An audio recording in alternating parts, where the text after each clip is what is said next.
Hi, this is Austin, the voice of Mythos, and I'm here today to talk to you about Anchor by Spotify. If you haven't heard about Anchor, it's the easiest way to make a podcast with everything you need all in one place. Anchor has tools that allow you to record and edit your podcast right from your phone or computer. When hosting on Anchor, you can distribute your podcast on listening platforms like Spotify, Apple Podcasts, and more. It's everything you need to make a podcast in one place. And best of all, Anchor is totally free. Download the Anchor app or go to anchor.fm to get started. Hey, bros and foes, Blackie here. I got some hella good stuff for y'all today, so shut up, put down your stupid, listen up. Flavoured Enemy has all your favorite characters being repped over at our merch shop. Get tees, stickers, and dice. We all know you want to be rocking the Blackie jersey when you're out twerking at the club. Get it? So, go ahead and check it out. Enter code BLECKYSCREW at checkout for a 20% discount on your shiznit. That's BLECKYZCREW.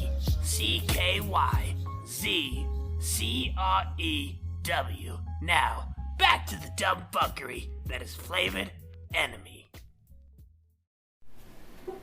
Little town, it's a quiet village. Every day like the one before. Little town full of little zombies waking up to say Bonjourno. There goes the butcher with his tray like always. The same old feet and arms to sell. Every morning just the same since the morning that I came to this poor provincial town. Good morning, Cancun. Wait, you can talk? He's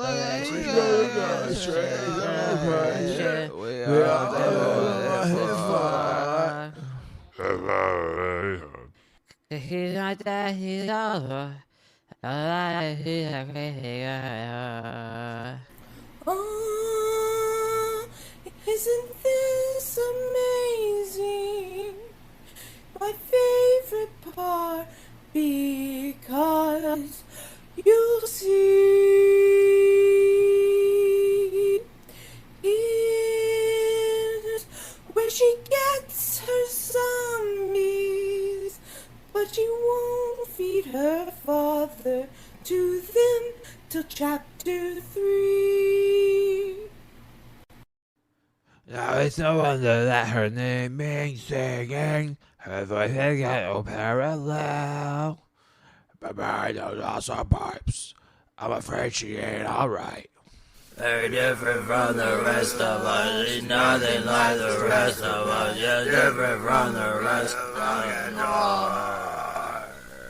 There must be more than this unnatural life. Look, there she goes, a girl who's strange but special. A most peculiar mademoiselle. It's a pity and a sin. She doesn't quite fit in. She really is a creepy girl, a beauty, but a creepy girl. She really is a creepy girl. Cantor. Last we left off,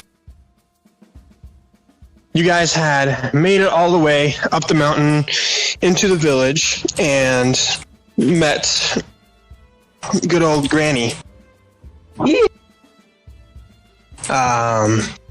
Had some cookies, learned some info, figured out what the threat was, and decided to make your way all the way over to where the kingdom is. Now, Whoop still unconscious, and so Kimano, in his best miming, offered to stay with Granny and watch over Whoop during the meantime. So, as this is happening, and you guys are heading out towards the actual castle area, what are you guys doing meantime during the travel? You have about 35 to 45 minutes of travel. Oh, okay, cool. Who's with us right now? It's myself, Mythos, Jackdaw, Kamano, Gildar, Blackie. Kamano is back with Foop. Kamano's staying with Foop. Okay. Yep. That's actually very good to know.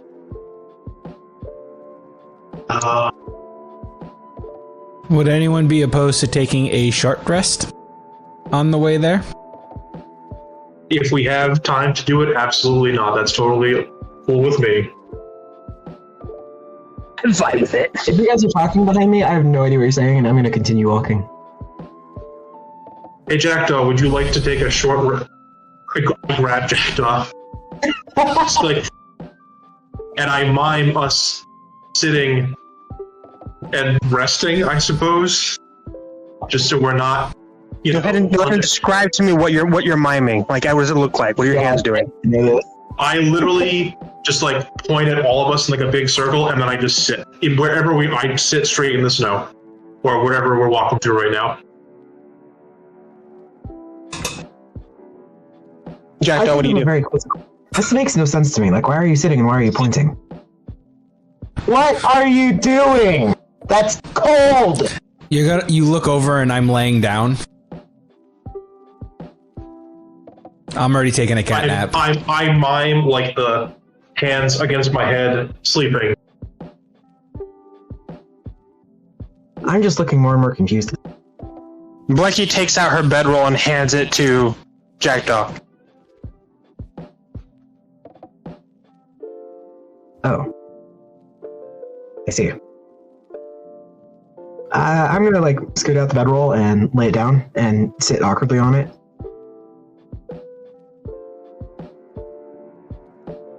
Why are they sleeping in the snow? I also I try to get Jackdaw's attention. I'll have my hand sort of glow as if I was gonna lay on hands to heal myself, but I don't want to burn the points. I want to save that if we actually need it. Just implying rest, heal, now. Okay, so basically what you're doing is you're prepping lay on hands, but not actually casting it so that the lights... just showing, hey, we're healing for the moment. We're going to take a short rest. I give 2 thumbs up, nod my head, and kick back on the bedroll. Okay.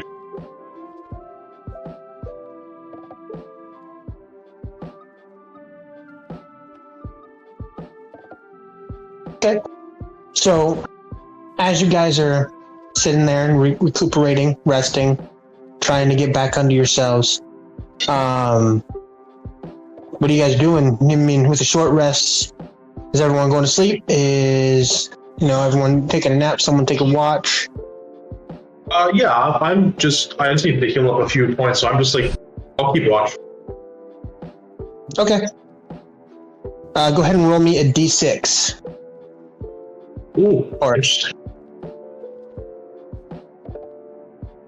5. On a d6. 5? Okay, so as everyone's kind of resting and recuperating, off in the distance, maybe about 35 feet ahead of you, you see something metallic jutting from the snow.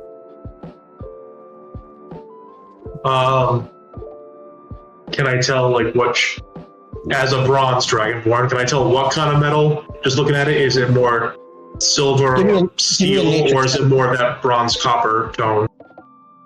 Give me a nature check. With advantage, since it's a metal. Literally only one better.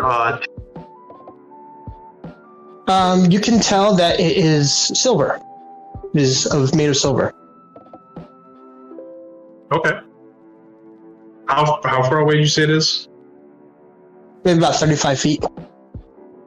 Alright. Is anyone else around me sleeping, or are they just chilling and I'm actively watching? Blecky and Gildar are both asleep. What about you guys? Anyone else awake? Or is everyone else fully sleeping? I'm assuming I'm pretty deaf, so right now I'm just chilling and half asleep. Kind of just relaxing. Definitely taking a nap.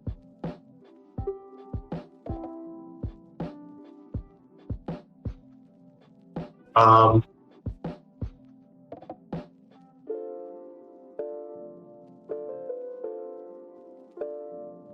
kind of just poke Jackdaw, just like get their attention, and do the hey, eyes on me, and I'll point over at the silver thing, and I'll slowly start walking towards it. I raise an eyebrow and look at the silver thing. Do I see anything? What am I looking at here? You see what he references, and it looks like something metallic sticking out of the snow. About 35 feet over. It's about that distance away. How large of a thing does this look like? You'd say probably about like the size of a grapefruit, from what you can tell. Okay. Is Grandma still around? Is what still around? Is Grandma still around? Grandma's back with Kamano and Foop. Gotcha. So not in that direction. So we're slowly making our way down. Making our way down. Alright. I'll continue cautiously approaching. Okay. So as you get closer, you can make out what looks to be a rounded metal plate that looks like it was forged. And there's other pieces that are attached to it. It's just the rounded metal plate is what's sticking out from the snow. But you can definitely see that there's more to it. I hang back to keep an eye out as they go and check this thing out. But that way I can also yell at the party if need be. Alright, hasn't let me down yet. Divine Sense. Do I pick up any infernal or celestial or anything of that nature on it? You're picking up something faint from another plane, but not celestial or infernal. But it's very faint. Okay. Do I get the sense that is like a negative energy sort of emanating off this? It seems like a very neutral energy. Okay. Neutral is in like alignment, not like there's no immediate energy literally coming off of it, but it's not like from an evil plane. Correct.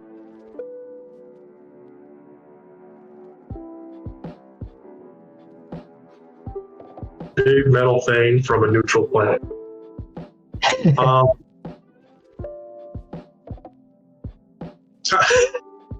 How neutral are we talking? True neutral? Just about, maybe lawful neutral. Okay. It's not the worst possibility. I will gingerly go to just try to pick up the plate I see in front of me. Okay, so as you kind of gingerly pick it up, you see what looks to be 5 digits coming from the metal plate to make it look like a hand.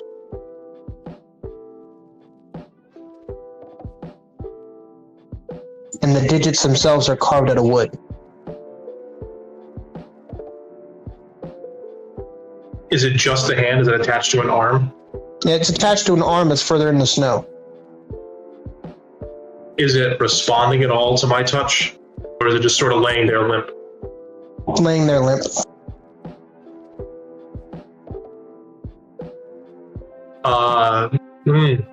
I'll continue to pull it out further. So you continue to pull it out further, and you completely unearth or unsnow, as it were, the upper half of a warforged with a greatsword shoved through its chest. Oh.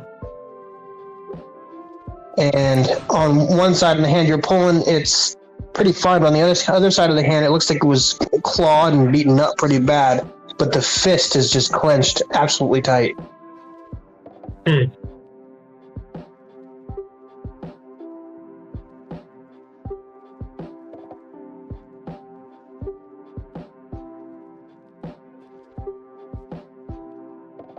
So it's been clawed, its hand is crushed, and a greatsword is shoved through its chest? It isn't crushed, its hand is clenched. Like it kept its hand closed. Gotcha.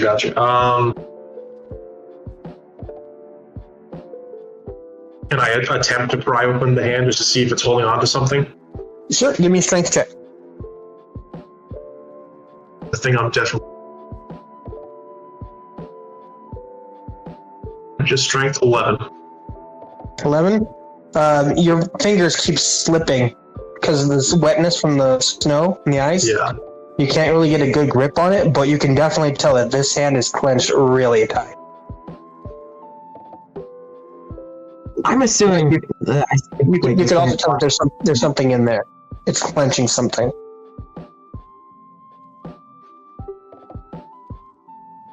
I can see that this body's been pulled out of the snow, correct? Correct. Yeah. Like, I'm standing?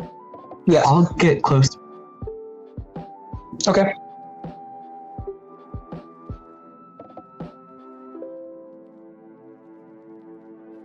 What kind of greatsword is it? Looking at it, it looks to be. Actually, you know what? Give me a history check. Okay.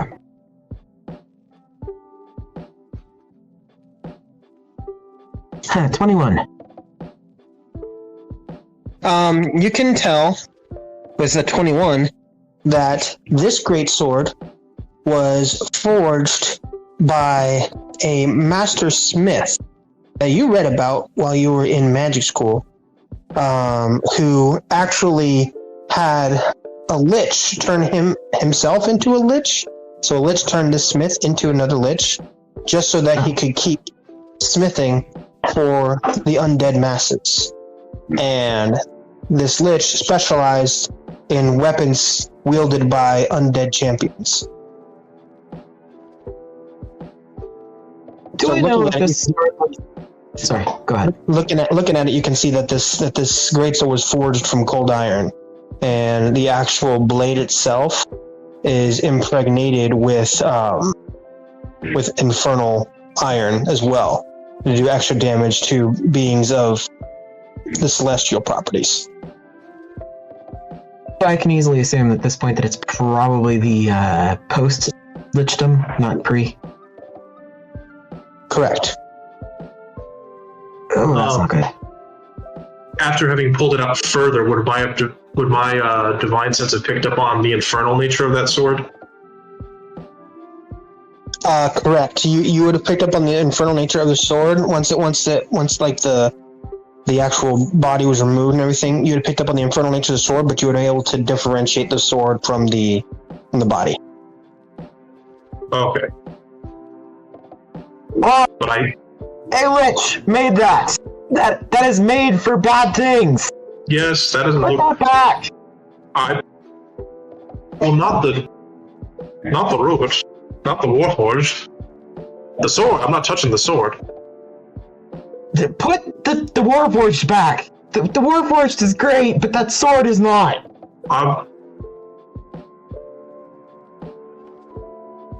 Something happened here. I'm holding the hand, and I'm like, Jack, something hits you in the foot. Uh-oh. I look down. It's a bucket. I furrow my eyebrows and I'm trying to figure out what the fuck. Where did he... What? do I see the I bucket? got down and... You do. I turn around. Is Mythos still asleep? Yep, Mythos is still asleep. And you can see an obvious. You can see an obvious bucket trail. You can see an obvious bucket trail where it rolled down the snow. I pick up the bucket and turn it around so I'm facing where the face would be, and I stare at it. Yep. You get the feeling that something's staring back, but you don't see anything.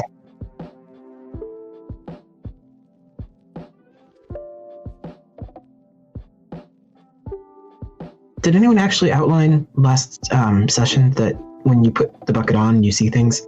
I tried to give it to Gildar last session, Yes. once I had put it on. I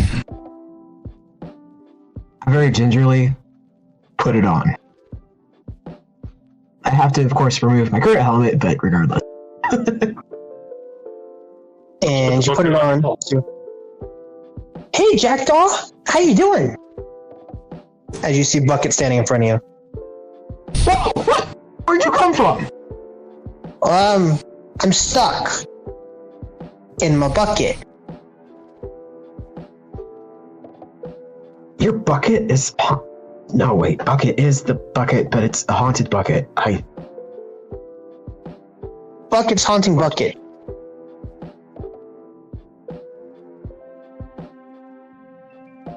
I slept through this class. Yep. Bucket hunting bucket. But, important things. Yes, I recognize him previous, brain conflicts, previous iteration, live, janitor, previous life, before. He's commander. Wait, you're the janitor or he's the janitor? He's the commander of janitors? You lost me. No. Previous life, previous programming faults. Iteration. He's commander.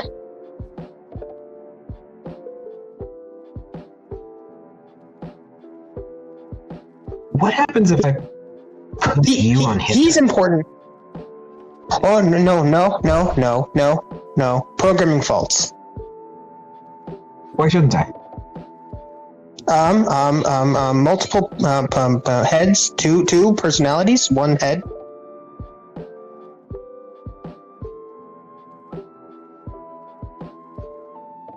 You mean he's still alive?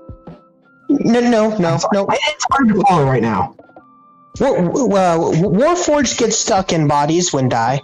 We don't pass. So that explains why Bucket is in the bucket. So is he haunting the greatsword? No. Greatsword causing pain. He's stuck in his frame. I'm gonna walk over and try to pull the greatsword out. Alright. Roll Constitution saving throw. I immediately grab Jackdaw's hand. As they try to reach for the sword, they just yelled at me to not touch. I rolled an 11. I have a +5, and I managed an 11. I need you to, Auric, roll me a, let's go with a sleight of hand check to grab his hand before he grabs the sword. It's a natural 20. Nice. So, literally, as he goes to grab it, you slip your hand underneath his hand, pull his hand away from it in a very casual way. Hey, look, that's... Don't touch me, please. It's really just with my thumb and index finger, like, no. Don't. I'm like pointing the sword, and I'm just like shaking my head. No, just don't. Bad. No. Hey, look, Scaly. There's a Warforged that's alive and in pain. Alright, the sword is bad. The sword is hurty. So let's take the sword out of the Warforged so the Warforged isn't complaining to Bucket or whatever.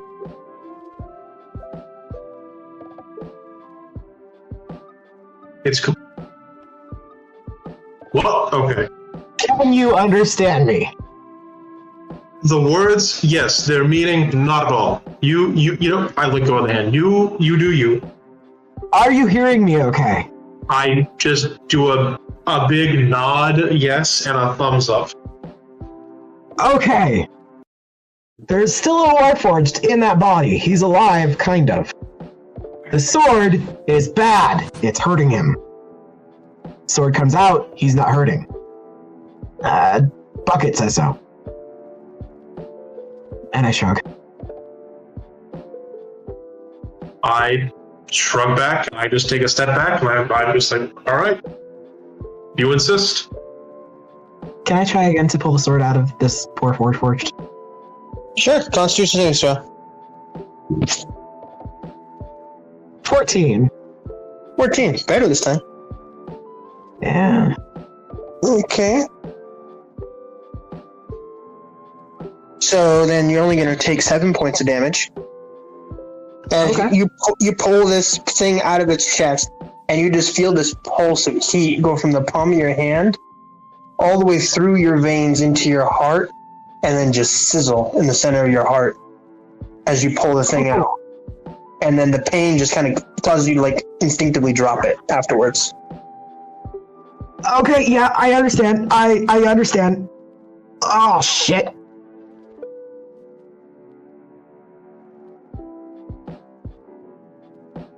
The hand of the Warforged that you just pulled the sword out of sends towards you in like this very like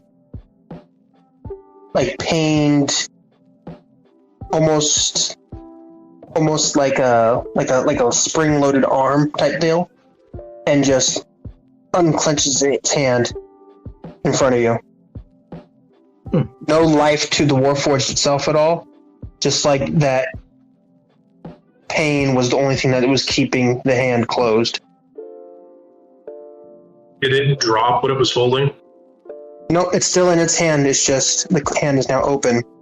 Looking at the hand, you can see 2 things. You can see 1, a metal coin attached to a necklace, and 2, a piece of parchment that looks like it was torn from a book.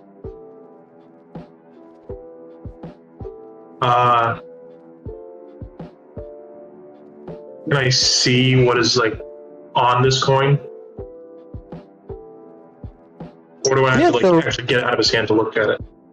I mean, just kind of like looking at it without touching it.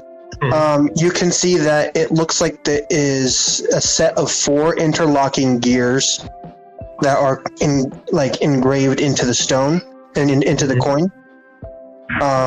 On this one side, and then there is a hole in the topmost part of the coin where the chain passes through. You can't see the other side of the coin since it's laying flat. But the chain itself looks like it's made out of like some kind of like chain link, not like a typical jewelry chain. Right. And then the parchment itself is folded up to where you can't actually read anything on it without grabbing it. Okay. Is the Warforged responsive at all? No. There's no response to the Warforged at all.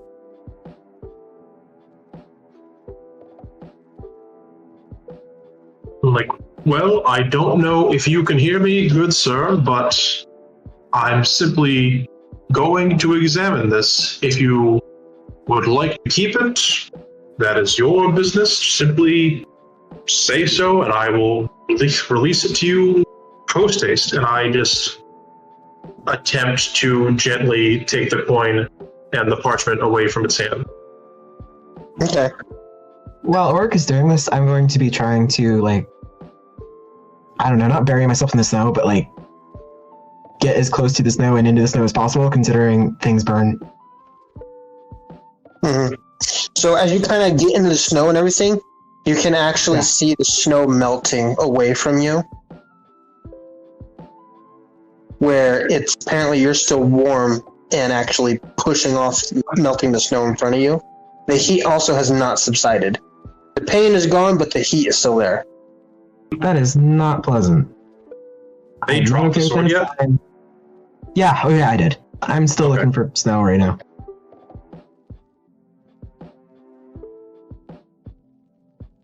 I just want to be cold again. Did I successfully take the things out of his hand? Yep, you lifted the coin and the parchment out of the Warforged hands. No reaction from the Warforged. What do you do now? I examine the reverse side of the coin first. Okay, so looking at the other side of the coin, you can see that there are 3 what look to be like almost like nails. So like the coin is like meant to be embedded on something.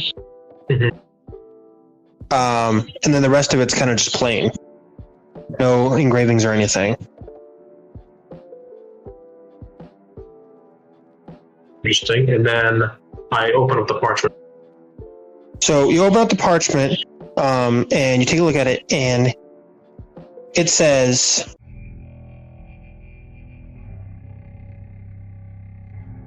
my research into the choker has gone well. Anything that is killed by my voice comes back as one of my undead. So far, the only ones who have been able to resist the damage that I inflict are those who sing in response. I think it has something to do with the melodic resonance of singing counteracting my effects upon the victim's brains. And then at the bottom, it's got some doodles where you can see that there is like a very childish rendering of someone sitting on a throne with a bunch of zombies formed as an army.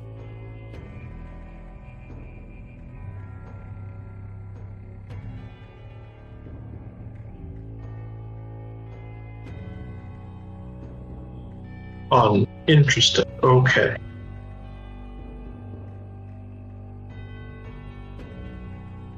No, it's at this point that Stolas and Morrigan just drop out of the sky right next to you guys.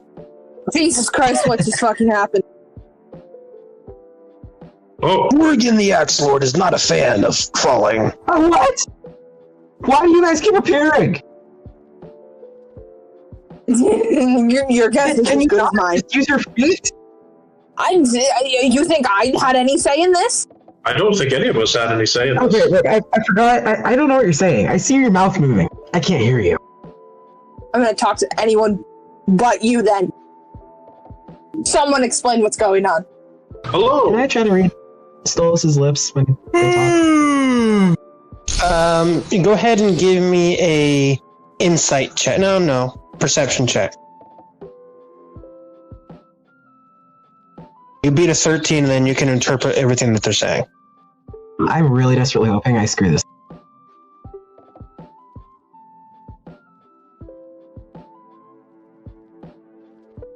And I'm sorry, what skill? Or skill? Perception. Waiting for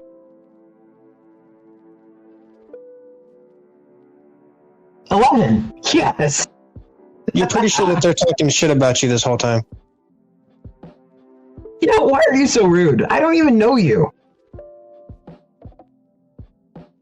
Ignoring that. I mean, we're supposed to be a team here. What's going on with that one? They were deafened. There was a squid monster. It screamed real loud. Hello. Well, my name is Oric. I presume. Have you met this one? I'm assuming people dropping out of the sky are all under the employ of Alice. Was her name?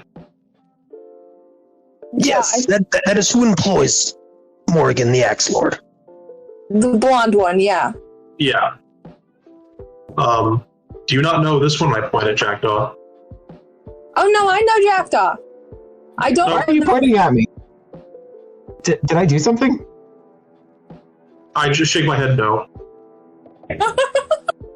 Question. Out of character for a second. Would message work? Yeah, message would work. Alright, I'm gonna cast message so I can talk to Jackdaw. Okay. Oh, fuck, why didn't I do that? Jackdaw, what? Have you had Jackdaw, that what's this whole going on? time? Oh, hey, wait, you're the one from that tavern, aren't you? The one that, like, hid under the table, by the table? Yeah, but we're over that right now. What's going on? I don't know, we're in the snow having to deal with some kind of crazy bard lady thing that, like, stole an artifact. And, Okay. We had a crazy angry squid monster that I think was some kind of relative to Swoop. And Alright. it screamed really loud, and I can't hear anymore. Got it. From that fix. I see you guys have had about as much excitement as I have. Or me and Morgan. Morrigan the Axe Lord, thank you very much. Goblins? Sorry. Morgan the Axe Lord. I have to say the whole name. We ran into dinosaurs. It was fun. It was great. I got attacked. The horny goblins. Did you have to deal with horny goblins? No, it was dinosaurs. These two are just pointing at each other, whispering, and now I'm the one who's basically deafened, so I can't hear what they're saying. Angry dinosaurs, not horny goblins. Yeah, I feel like dinosaurs. I got the better end of that, bargain. But Yeah. I fell into the ocean. I can't swim. That was fun. Attacked by dinosaurs, and yeah, that's about it. And I got hurt, and I'm still in a lot of pain, and I'm thriving. We're doing great. At this point, I'm tempted to go home. I mean, I can't heal you, but I can freeze things, making things cold, numb stuff, right? Yeah, I'm not at think. Yeah, it's good. All's good. Okay. Yeah. All right. If you want me to try them, it's on the table. Nah. Oh, okay. If you see a giant dragon, don't worry. It's my grandmother. It's a long story, but she's on our side, and she's my friend. Our friend. All right. My grandma. Family. Something like that. I'll trust you. Because even though it's family doesn't mean it's trustworthy, but since you trust them, I will accept. I would die for her cookies. I'm just saying. I know you haven't had them, but I would trust her just for the cookies alone. They're pretty Got good. it. See, I don't exactly like my family, so. While they're silently messaging each other, I walk up to introduce myself to Mr. the Axe Lord and say, hello, Orc is my name. I am Morgan, the Axe Lord. So I've been told. Anyways, I don't know what they're talking about right now because I'm assuming either message is completely silent or they're just whispering. So it's like, well, secrets don't make friends. So I'm just trying to talk to Morgan.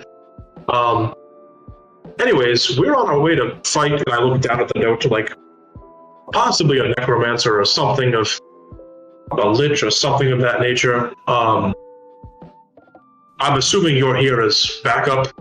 Whether or not you were informed of that is it's also the general gist of gathering Alice operates is just very little intel, just do the thing.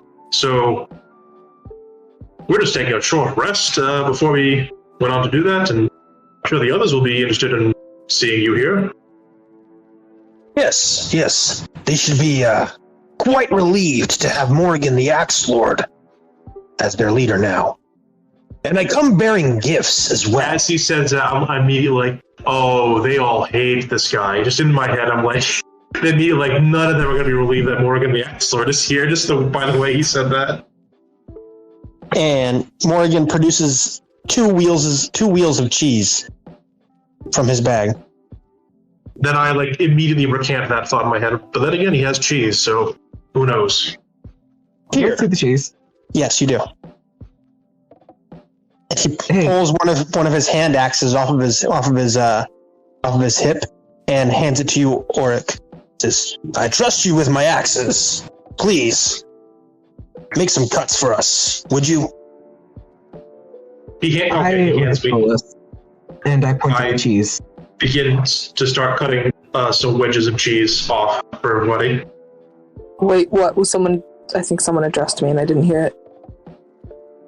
I point to the cheese and stare at Solus. Where did the cheese come from?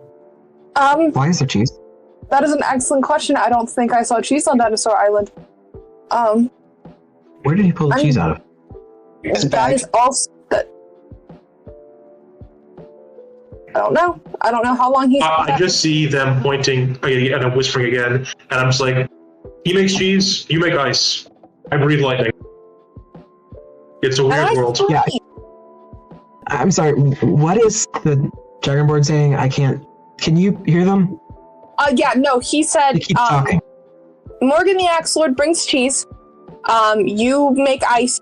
He breathes lightning, and I say I scream. Somehow I feel like I'm more... I just shrug and continue to cut cheese. Until there's enough for everybody. So, are we... I walk over, I hand Stolas a piece of cheese. I hand Jackdaw a piece of cheese. Even though Morgan is more than capable of making his own cheese, I still hand him a piece of cheese. Walk over. Many thanks. I kind of just, of course, you're welcome. I just sort of walk back to our little mini campsite. I sort of just kick Mythos a little bit, just gently. I just hold a piece of cheese in front of his face. Where did you get the cheese? Axe Lord. Axe Lord. I just point Hello, behind me. It is I, Morrigan the Axe Lord. Here is Can I back check up. the cheese out of the pocket lint? Oh, Morrigan's here. Oh, Stolas is here. The Axe Lord. Sorry, Mr. Axe Lord. Guys, gotta throw the name, the whole I name. believe it's Mr. The Axe Lord. That Sorry, is also acceptable. sorry, Mr. the Axe Lord. Oh, Stolas is here. Pocket lint. This is the most I think I've heard you talk since I met you. Yeah, anxiety does that. It's my favorite tiefling. It's nice to see you again. Yeah. Can I check the cheese for pocket lint now? That took a second. Well, last time I met, Anxiety's they my were favorite tiefling. holding me back from fighting Gildar. You got very drunk. You were about to beat up the biggest person in the room. Yeah. I didn't know the drink was gonna get me drunk so quickly. Neither did I. I don't think anyone did. Speaking of fighting the biggest person in the room, you actually see Gildar lean back up against a rock right now. Sorry, Gildar's sorry, here, too. Gildar. He's actually completely asleep right now. Hey, look, it's good. I also nudge him awake and offer him cheese.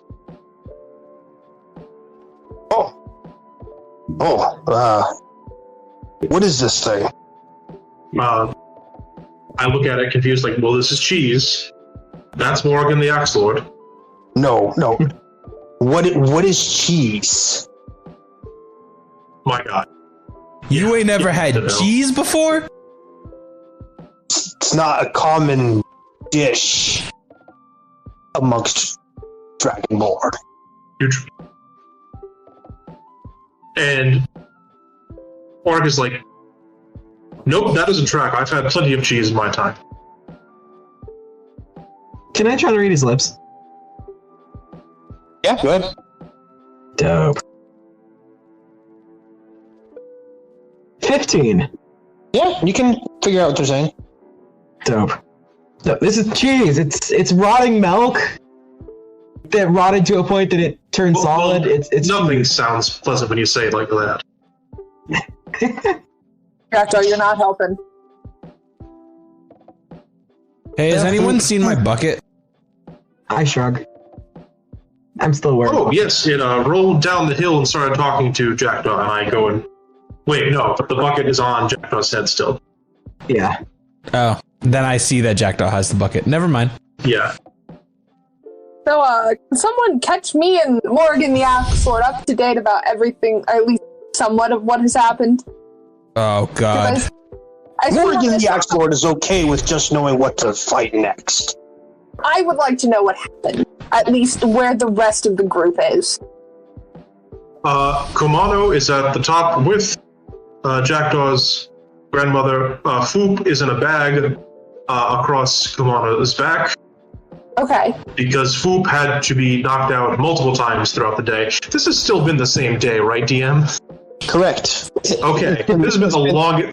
It's had some long days. It's a long day for Orc. Yeah, it's actually getting close to about 8 o'clock on the day that you guys arrived at the town way back when.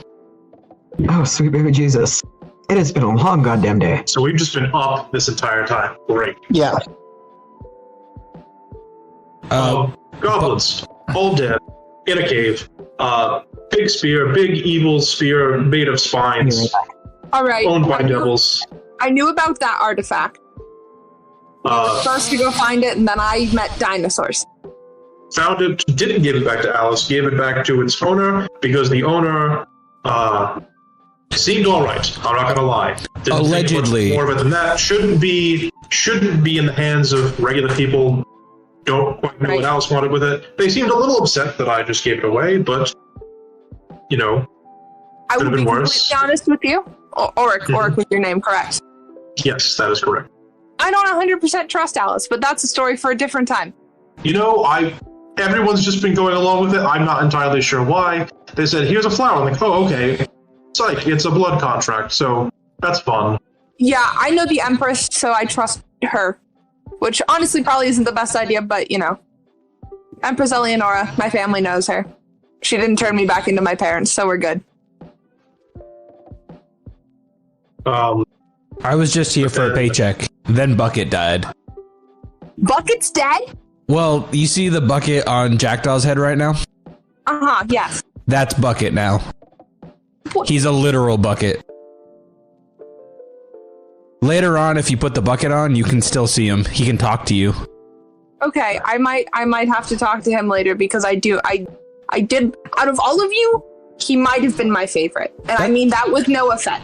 That's fair. I've never met him. He's still my favorite. I have no idea who this gentleman is, but I've only heard good things. Wonderful. All right, so Bucket is dead. Foop is unconscious. Kamano's with Boop. No, Alexa. Foop's okay. Foop's alive. Foop's alive. And conscious, I just assume- with Grandma. I assumed since in the bag they were unconscious, but whatever. Everyone, okay. In theory, everyone else is accounted for. Except Verisk. Verisk, we don't know where he went. Got it. Okay. Perfect. Anyone else? Stylisto? Yeah, no, can't help you there. All right. There's more? Oh, boy. Yeah, Stylisto's a Yanti. I don't completely trust her, but regardless. I second that. Interesting. Anyway, something here, and I show them the coin and the parchment saying, I think probably the thing we have to fight is either a lich or a necromancer of some kind that has like some sort of like power that has to do with singing, and that singing is the only way to counteract the effect. I think that's the thing we have to deal with next. Oh, right. Well, music tends to be a bard thing, maybe? I don't know. Yeah, I got you guys covered. But, Blackie, you are not the only bard here. No, I'm not saying that I'm the only bard, but, you know, what's better than one bard? 2 bards. 2 bards! I lied. Blackie's my favorite out of all of you now. Morgan the Axe Lord is not content with this idea. Why? I do not like what we cannot just fight. Why must we sing? Because not everything can be solved with violence. I disagree. I completely disagree with that. Morgan the Axe Lord I don't think everything notoriously can be solved. solves all problems with violence. Many things can be, I wouldn't say they be solved with violence. Many problems can be ended in the, immediately with violence. You could probably make more problems. Is However, that I don't not think solving any the problem? If the problem is over, is it not solved? Temporarily. Mythos. Yes. You cause more problems with violence than you solve them. I have not caused any problems with violence yet. The minute I met you, you caused a problem. I was drunk. That's different. From what I've heard. Still a problem. No. That's not an issue of violence. That's an issue of alcohol. That's a different beast altogether. I don't know any of you well enough to get into that right now. So, Well, here's the thing.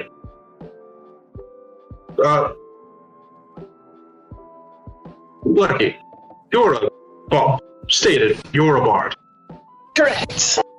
Like the adorable I just play music type of bard, or you are capable of casting spells type of bard? I'm capable of casting spells. You wouldn't happen to be capable of casting any spells that, I don't know, silence a general area? I mean, I've got quite a few different spells. And she pulls out her music book. Give me 1 second. I'm a magic bard too. You're a magic bard that's also at level 2 and you don't have silence yet. You know what I mean? I would have asked you first. If we were level 3, I would have asked you first. That's fair. Hey, DM, out of character, did I take another level?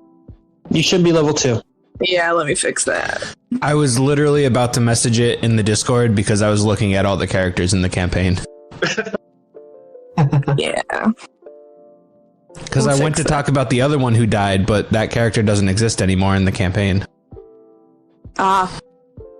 Which one? Who? It was someone who we never talked to when we were in the tavern. Justin? No, not Justin. Wasn't there another red, like a kobold or something? The archer? The one that died when Gildar came back to life the second time? Oh, Vanishka. Vanishka. Was a lizard folk. Yes, that's what it was. Yes. I vaguely remember that. Yeah, Vanishka died also. Vanishka was also a bard, but they were essentially a cook for the most part. I knew there was Stolas another was raised by bard. my parents' daughter, so that's fun. Spells. I get more spells. I don't get many more, but I get one. Don't worry, I've only got 2. More importantly, you have many spell slots. You're right.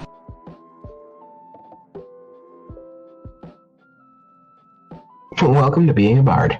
I fucking love being a bard. I also just got Jackal. Yeah, I don't have any spells at silence. Sorry. But while we're on this subject, I have all day long I can cast Litany of Curses and Seduction Bolt.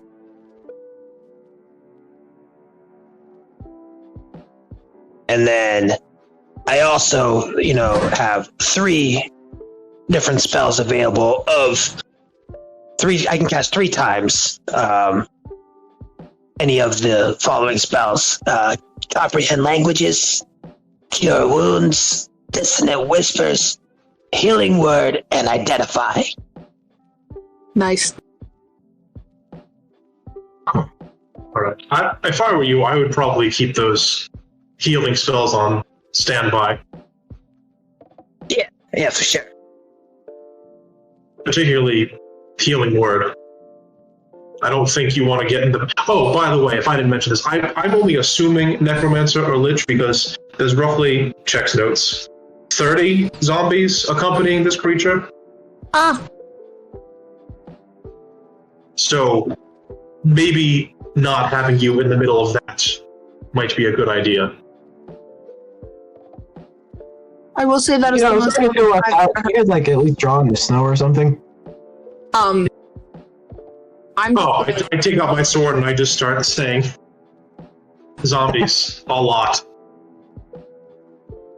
Side note for you guys, do you guys believe that comprehend languages would be able to interpret sign language?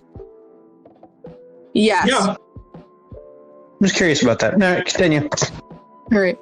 I'm gonna cast message again and repeat to Jackdaw. Basically, 30 zombies, lots. Blackie's a cool bard. That's about it. Yeah. Or cast some kind of plan, but I haven't completely grasped it yet. That's unnerving, but okay. What's unnerving? The plan or the fact that I don't understand it just yet? Oh, the plan. I don't know, so I'm not gonna be unnerved. I do have one thought about how to potentially tackle this. Or But the last time the Dragonborn did something, it was to give the item away that we were there for first, and let's just say that my great aunt is not happy with us. All right. He's gonna talk again. Let's hear what he has to say. And by here, I mean I will tell you what he says. I appreciate it. That was through message, so I didn't catch that, right? Yeah. Correct. I'm gonna look at Stolas is gonna look out of game. I'm waiting for is somebody gonna say anything to stop me? I'm doing this because I feel like it's morally right. Nobody's saying anything against this. No. My character can't hear what's being said. He's just giving away this staff right now. Okay, this is cool. And nobody mentioned it. All right, so back in character.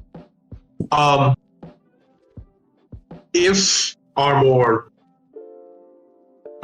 magically inclined friends here, and I'm pointing to Jackdaw and Stolas and Blecky, and possibly even Mythos, anyone who's better at range, possibly stay further back and concentrate fire on this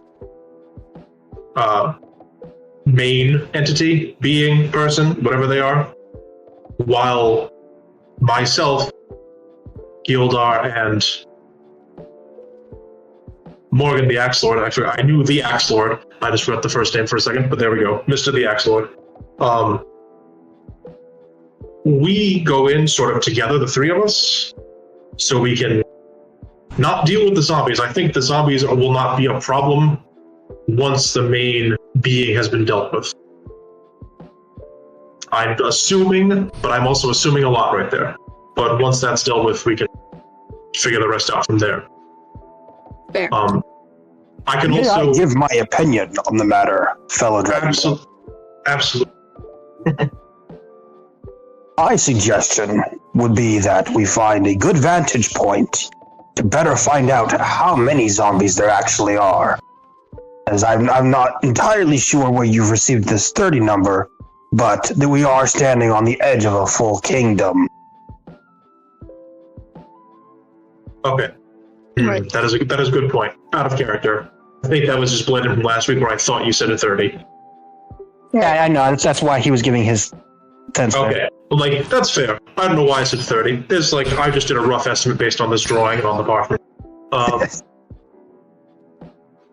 That's true. I also think that if it should be myself, you, Gilda, and Mr. the Axe Lord, if we do go in within melee range, I'm also able to bless up to 3 creatures. That would be the 3 of us while the others remain out of harm's way and can potentially damage and or heal from range without being in the middle of the fray. All right. Jackdaw. I look to Stolas in hopes that maybe this will be actually good. Spark note time.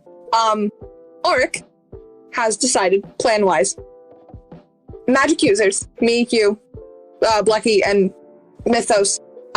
Yes. Okay. Not a magic user. Just have a longbow. And ranged beings, and again, just a suggestion, not an order. Anyway, Ulrich, idea, people with range, magic users, and Mythos. Stay back, shoot/heal, shoot bad guys, heal good guys. While Gildar, Morgan Axlord, and Ulrich all go in, guns blazing, just hacking at zombies. And that's the plan.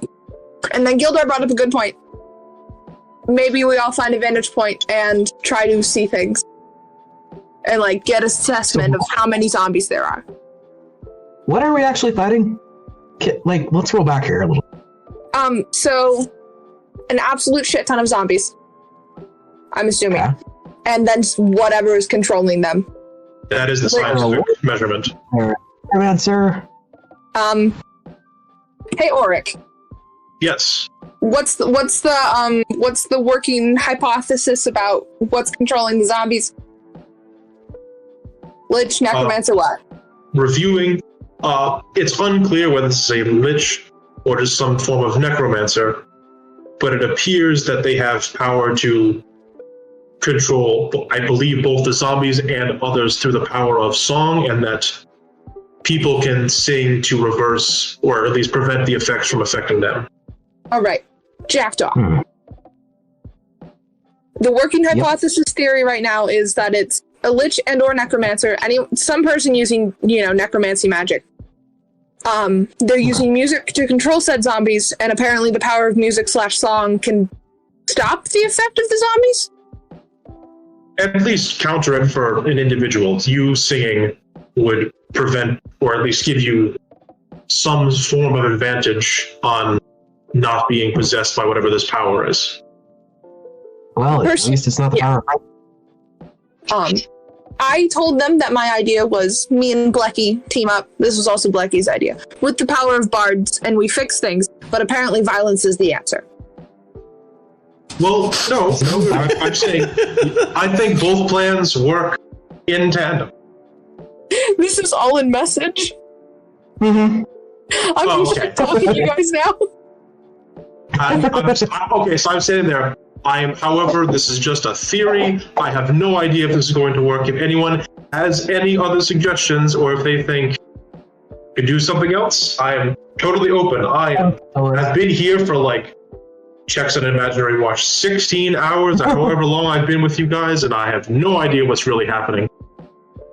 Yes, I don't know what I'm saying, but I just keep getting dropped in new locations, told to find and or kill things. Jackdaw Spark knows that.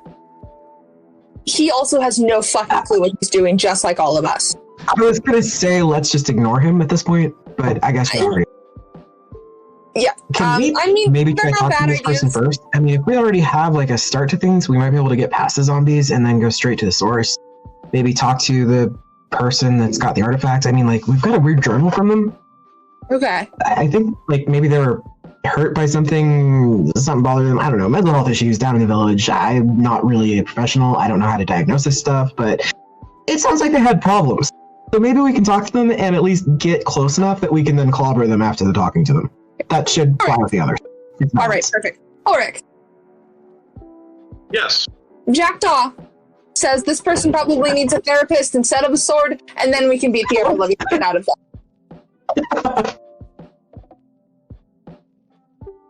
Okay. Again, not opposed to the idea. Is anyone here a therapist? Do we have one of? I mean, I'm good at talking with people. I have that whole, bureaucrat thing going on. Sorry, Stoles. What did the regularly perform at bars? That's kind of the same thing as being a therapist. Oh. Okay. What are they both saying? Jackdaw. Ulrich asked if any of us were therapists. Blecky said she performed at things, which is kind of like being a therapist. I have bureaucratic experience. It's kind of like a therapist, but with money. I am a paladin of the Morning Lord. That's, all Gildar's a paladin of the Morning Lord. So it sounds like we have professionals covered. Yeah, no, we have talking to covered. It's just the ever-loving shit out of everyone. I mean, we probably have that covered too. Well, we can get to that point afterward once we get close enough. Otherwise, we're going to be beating the ever-looting shit out of zombies and probably being zombies ourselves by the end. Yeah, I get that. Have you seen this group? I need everyone to roll me perception checks. All right. Ow. I'm in danger. Oh, good. It's a 5. Natural 20, but plus 3, so 23. I got an 18 plus a 3 for 21. Okay. I don't notice anything because I know, because even though it's just through message, I know I'm just getting roasted in there for some reason. Just I didn't ask for this.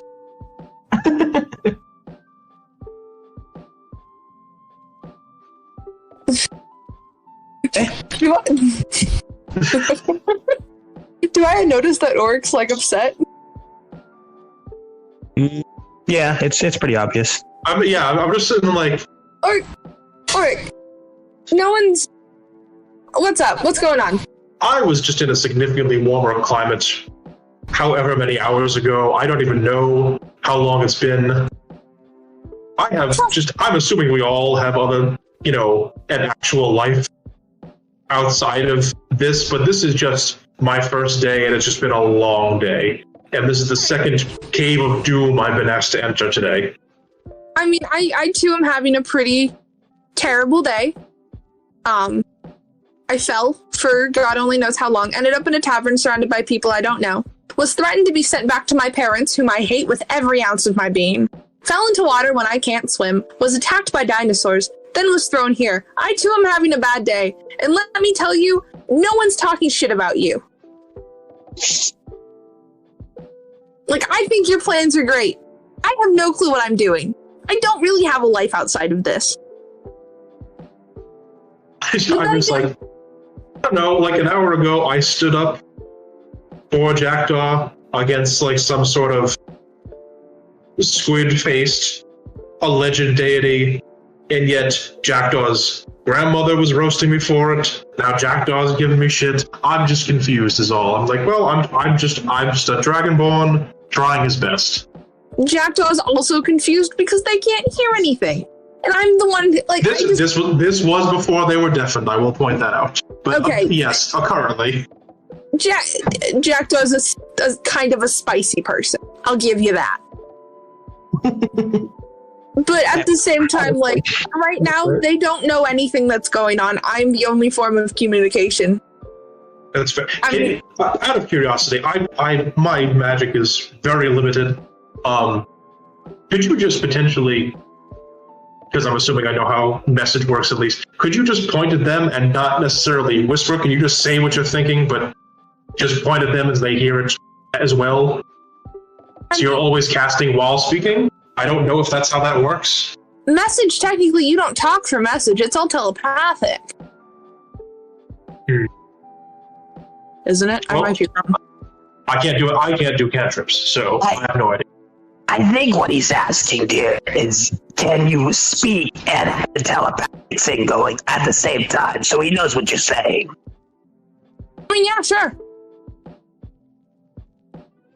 Hey, Jack, we have to talk out loud. Right? I can do it. I'm sure Talk Jack out loud. You just got to I can do my best. Okay. Dear, your volume is way too loud. I'm just like putting my hands like just a little softer. Like we can still hear you. Jackdaw, you're screaming. I know you can't hear your own volume, but you're screaming. I'm sorry. It's okay. You can just talk just. You don't have. What I think you're doing is you're trying to scream so you can hear yourself, and it's not gonna work. You just a normal. I can't hear myself anyway, and this sucks. I know. I understand that, but just bring the volume down slightly. You're gonna let the entire forest know we're here. So, Mythos, you had a nat 20, right? Yes, for a 23 total.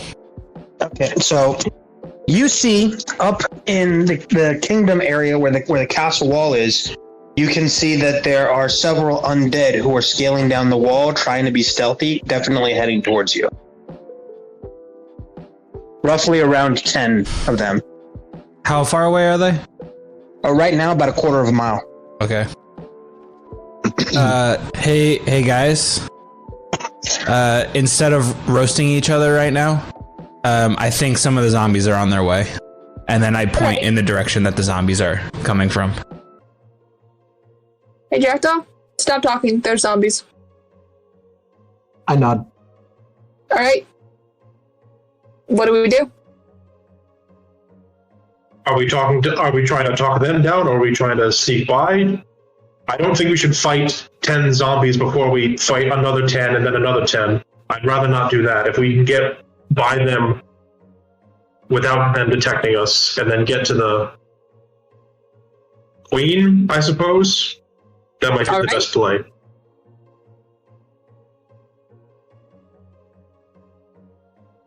I'm following you guys. Anyone else? No? So, looking at where you're at right now, you're up near like a ridge type area where you can look down towards the actual castle wall. Looking to the left, about 3 miles, you can see what it looks to be the drawbridge area. The drawbridge is lowered, but the portcullis is also lowered. Looking to the right, you can see what looks to be rubble along the edge of the wall that you could definitely scale. But that is where the undead that Mythos had pointed out are coming from. Other than that, you could go back down towards the way where... what do you mean back down? But back up towards where you guys had left Jackdaw's grandma and Foop and Kamano. Or looking to your right, like directly to the right, not towards the castle, there is an even higher ridge if you wanted to move up further that way. It looks to be about another 3 miles high.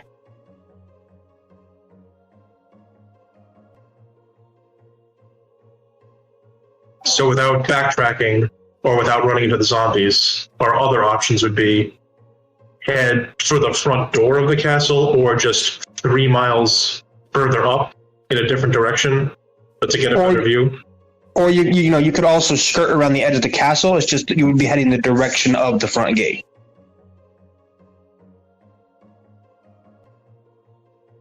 And from that ridge, from that higher ridge, is there anything we can see, like a direction to keep going further towards the castle? From the ridge, it looks like the pathway going up the ridge is the only pathway you can see from here. You don't see a pathway leading down, but you can make out like the very faint structure at the top of the ridge, but you're not sure of what.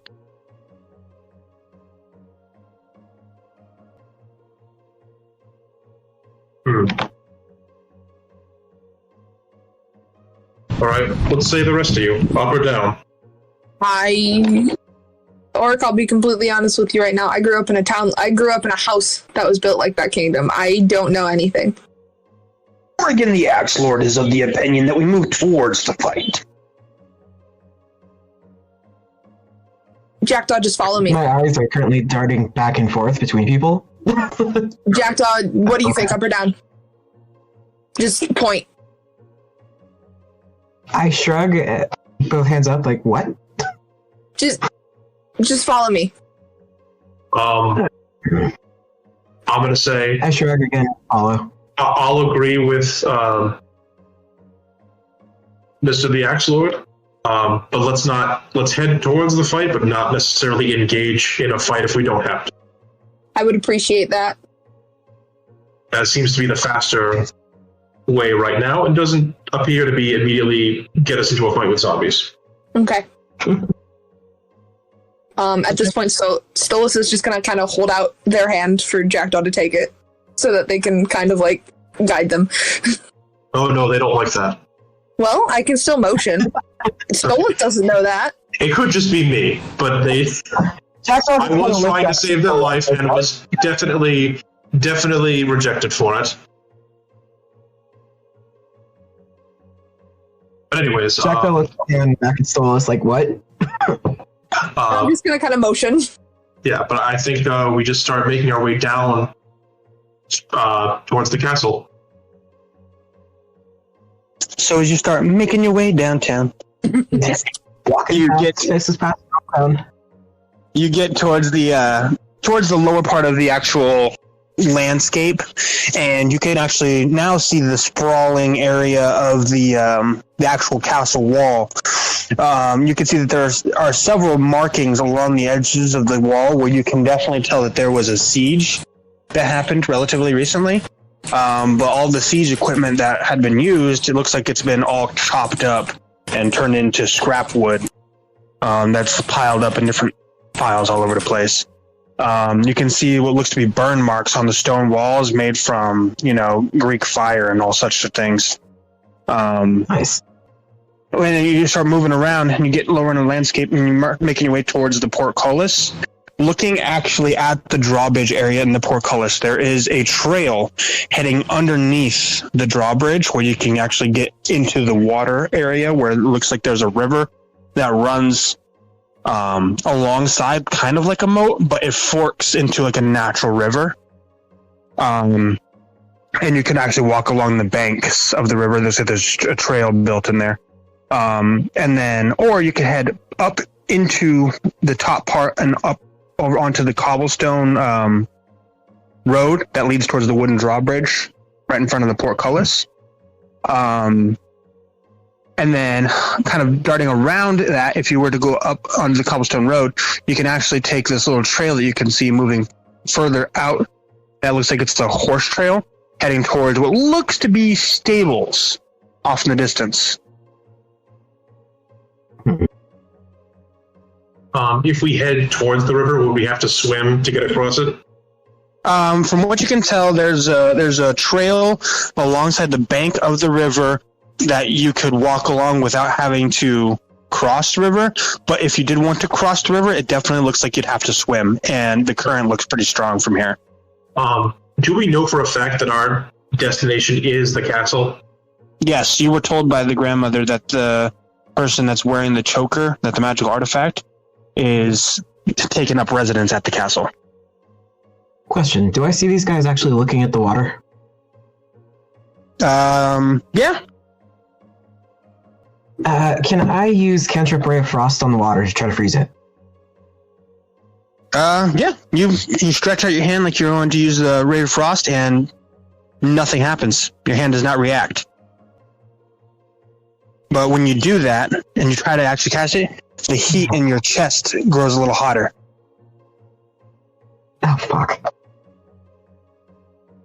I flinch and pull my hand back. You good?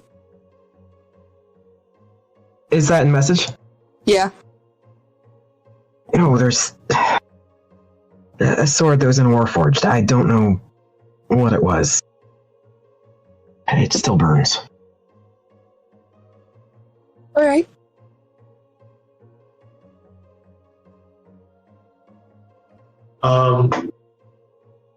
Oh, do I have that thing yet? Oh, shit, Oric, I have an idea.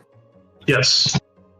We need to hide somewhere, Mm-hmm. and I have a plan to figure out what the hell's going on with Jackdaw.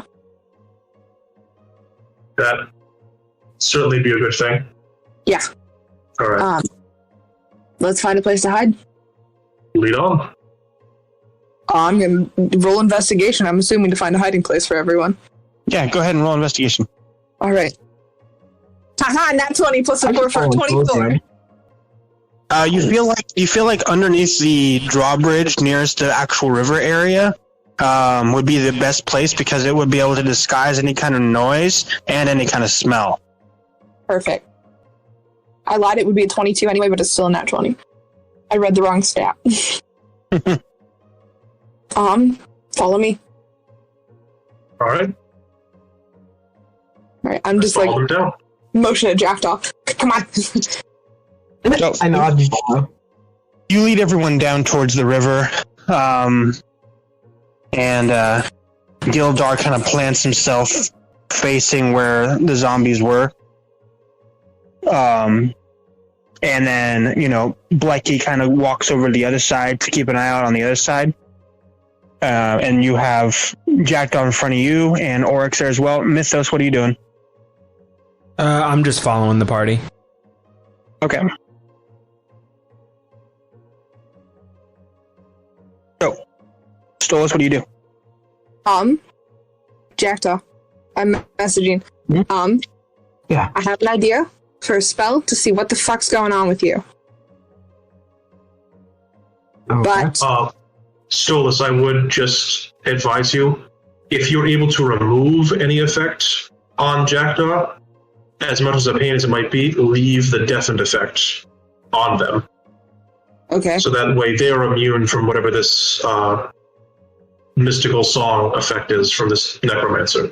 Yeah, I don't know if I can fix it, but I can find out what's going on. Possibly. Oh, okay. Jackdaw, An eyebrow. alright. I have a spell, but it requires me to physically touch you. Is that okay? I know. It's a minute. That's it. Yeah, just make it fast. I'm gonna cast Identify Okay. to see what the fuck's happening. So, you cast Identify. And, you've diddled around with this spell before, but you never actually, went full on into the intent of, wanting all the info. Yeah. So this is the first time that this kind of thing happens to you, so it kind of catches you off guard. And you hear, "Hello, this is your Identify spell. We would like to let you know that this is, in fact, a curse. An infernal curse at that, and one that can only be removed by a greater demon or greater devil. This curse cuts you off from the weave so that you can have access to 0 spell or spell-like effects. Thank you for using the Identify spell. Goodbye." That's awesome. That's awesome. Collect. That is not awesome. That is awesome. Yes, this has been another use of the Identify spell. Thank you. Somebody knew where I pulled that from. Well, everyone, I have good news and I have bad news. Which would you like first? Are you using message as well, or am I oblivious to Yeah. this? Normally, when I talk to everyone, I'm going to be messaging Jackdaw since it is a cantrip, and I can just cast it whenever I want. He's just always pointing at Jackdaw while speaking, not even looking at them, just pointing. Just finger guns constantly at Jackdaw while I talk. Yeah. Glorious. Anyway, so Good news, bad news, what first? Bad news. Just bad news. Bad news. You Okay. always lead with the bad news so that you can sweeten the shit with the good news. All right. I have no idea what the goblin's saying, but I assume I agree with her just because usually she says things and I agree. Fair. I'm going to ignore all of you because, yeah, that's the news I have. Good news is I know what's wrong now. And I completely wasn't the understand bad how to news. use my identify spell. Good news is I know what's going on. The bad news. The bad news. Not the bad news. The bad news. Bad news. Jackdaw, you might want to sit. Jackdaw is cursed. Specifically an infernal curse. That completely cuts him off from using any spells or spell-like abilities. And can only be cured by, what, a greater demon was it? A greater demon or greater devil? By a greater demon or a greater devil. Yay. We all heard that, right? Yeah, no, I'm talking to everyone. If I'm I not put down mistaken, The we thing in the did just pit. recently, I guess, make acquaintances with what I can only assume to be a greater devil. That's perfect. I don't know if we have the ability to contact them at this time. That's also fair. But, to cut the story short and spark noted a little bit, Jackdaw can't use magic. We gotta talk to Big Bad Infernal to fix it. And, yeah. I'm not a fighter. I use this helmet to keep from getting to the fighting part.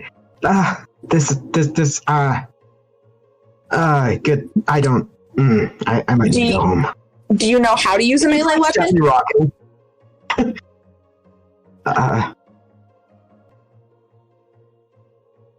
Is Jack, that what like do a you- stick? Anything. I can give you a dagger. I have a stick. I can give Jackdaw a rapier. Do you have anything that's sharp? Like a dagger, a sword, I anything? hand Jackdaw 5 javelins. Just plop them in their arms. Blackdog's currently having a panic attack. I have a crossbow. I Okay, don't use it. that's I see the crossbow. I take back the javelins. Okay, thanks. Yeah, I don't know what those are. Do you know how your crossbow works? Yes. You know how to use it? Perfect. That's all you need. Until we can get this fixed, same plan as before. You're still a ranged person. You'll stay back with us. Me. I'm useless. You're not useless. This is school You're not all over useless. again. You're not useless. Tell me How are you useless? Alice is gonna hate my guts. Alice is gonna No. kill me. This is not happening right now. Hey, Alice is not gonna be happy. Hey, sorry about that, guys. I had a coughing fit there for a second. are you good? Jackdaw, Welcome back. listen to me. Right This now. weird person with parental issues. We're not bringing my parental issues into this at the moment. I don't know your name. That's all I know about you. Stolas. Did I never introduce myself to any of you guys? No, I probably didn't. No. I think the Empress just called me on my shit. Regardless, my name is Stolas Quinrell, but the last name's not important. Listen to me. You're not useless. My grandmother's a dragon. Huh? I can't do mimic. I can't stab things. I can barely hit things. You don't have to stab things, and you probably do. aren't. It's pretty hard. You don't. You're not useless. Everything is going to be fine. We're going to figure this the fuck out. Hopefully, without violence, because I'd rather not. While that's happening, I sort of just walk over to the side for a second.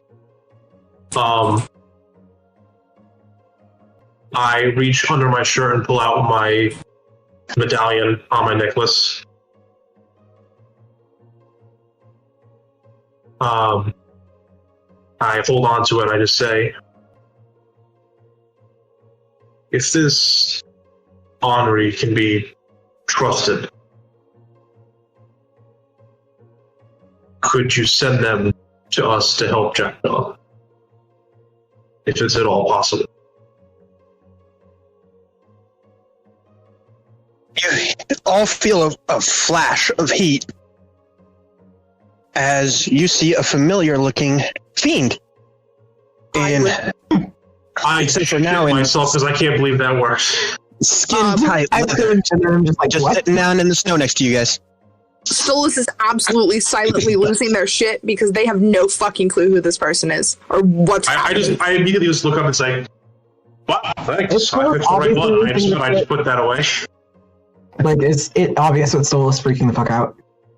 Yeah, it's obvious. I'm gonna get a message back. Solus, hi. Hold on, I know this this is. person. Well, remember how I said we may or may not have met a greater devil, rather? Yeah. Ta-da! Ha! This is Henri. Hello. Hello. How are you? I'm existing. Hmm. Is Bucket still visible to me? Yeah, he's right now. He's sitting there twiddling. Sorry, right now he's sitting there twiddling his thumbs. I look at Bucket while this is going on. Mm-hmm. Oh, hey, yeah, I'm still here. Any input there, buddy? Hmm? Nope. Okay. What you need? I don't know right now. Sanity? Probably. Well, I can give you this one piece of advice. So one thing that I remember from my previous life. My previous iteration, I was a janitor, and I made all the wrong choices. For all the right reasons, but I made all the wrong choices. But I did not let my worst moments define what I became.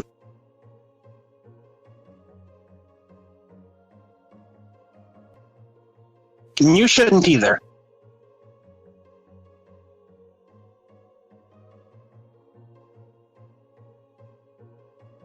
I don't know how to take that right now. I appreciate the advice, Bucket. Just. I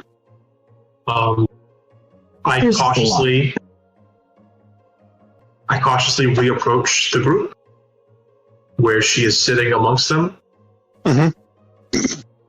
Gildar looks completely uncomfortable, like he's burning in his armor right now. All right. Go again. Yes. I'm assuming you have something to do with this. I suppose I've called it a favor. Miss Henri. Yes. Since earlier, I believed you to be someone who could be trusted, and I have it on quite literally high authority that you indeed can be.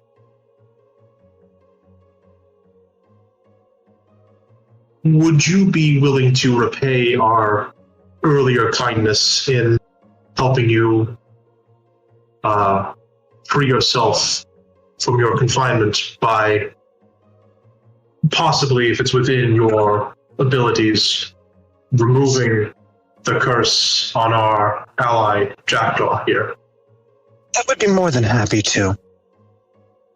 However, there is a rather roundabout way to the way I work, and unfortunately, well, it's a bit of a mainstay, so I'm gonna have to go through that same method, even though I really want to help you. Could I be so bold as to ask what that method is? Yeah, it's nothing really. Simple, no trouble.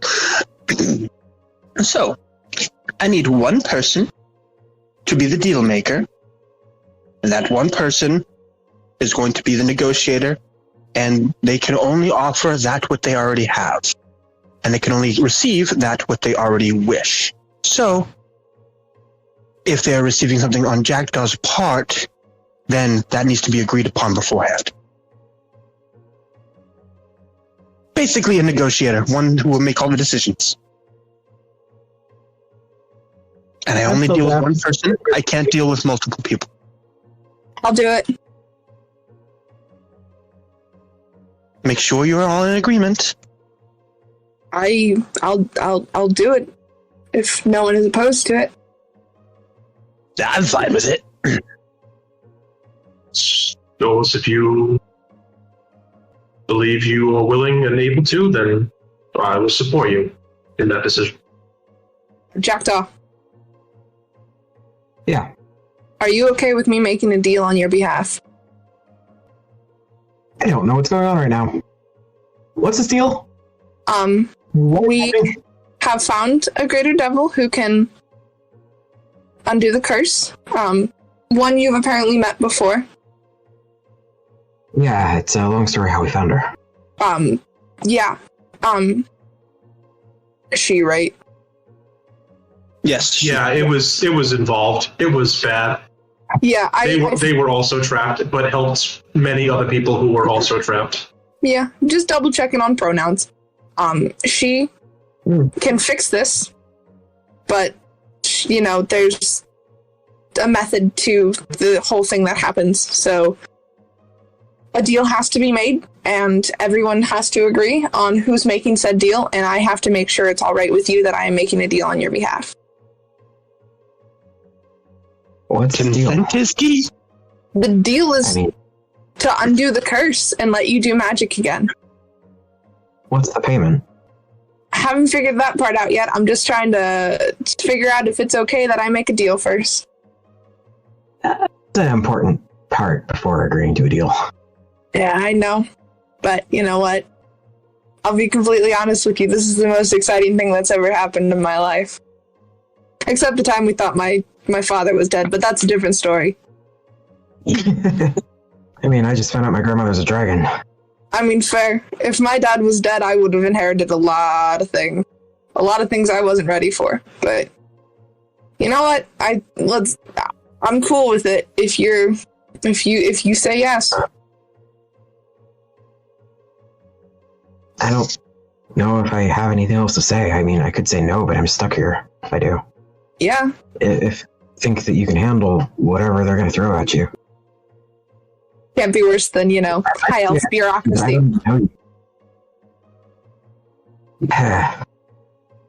Nothing is worse than bureaucracy. Nothing, specifically high elven bureaucracy. Let me tell you that. I'll take your word on it. Alright, I'll agree to this, but I need to know what the circumstances are when there's a payment. I need to know what I'm agreeing to for that as well. If I'm not mistaken by the wording from Henri, I believe that Stolas, the one who's facilitating this deal, is the one who determines what the payment will be. I am more than happy to elaborate upon what needs to be elaborated on. Please, that would be very most gracious of you. I can't hear anything. I'm just She snaps her fingers and is now speaking both out loud and telepathically. Perfect. The first portion of this arrangement is coming to a deal as to who is doing the negotiating. Then, once the person has been decided, then we actually move forward with the negotiation.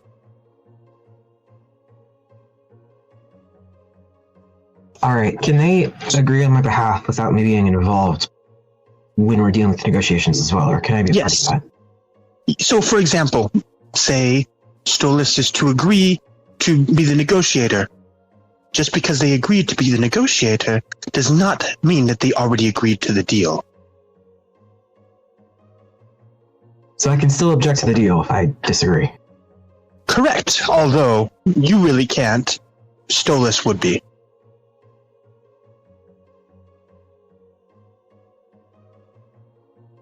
So if Stolas rejected but you agreed, then the deal is negated. But if you objected and Stolas agreed, then the deal is struck. Me. I know what I'm doing. That seems rough, but that's honestly more upfront than Alice has been about anything. That's fair. Alice's family. Oh wait, I can't hear you. Never mind. I don't know. Telepathically. I can't hear that. Never mind. What do you say? You trust me at least to understand what I'm getting into and to decline it if the deal's not right? No offense, but the only thing I've known of you is you hid under a table when I tried to give you bread. I will be completely honest with you. I didn't know where I was, and last time I woke up in a strange place, someone had tried to kill me. So, sorry Last for being... time I woke up in a strange place, it was usually after nightmares. I guess I understand. Except I don't. But, I mean...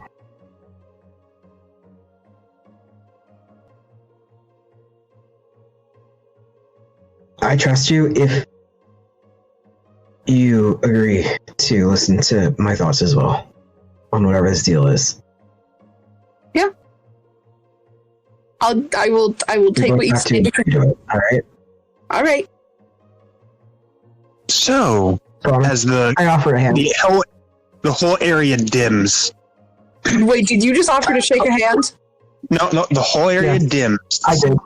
I shake Jackdaw's hand. Holy shit. And there's a bit of red light emanating from the ground. Do we have an arrangement? Yes, we do. Yeah. And then the lights just snap back to what they were before. Good. Now. For the deal part.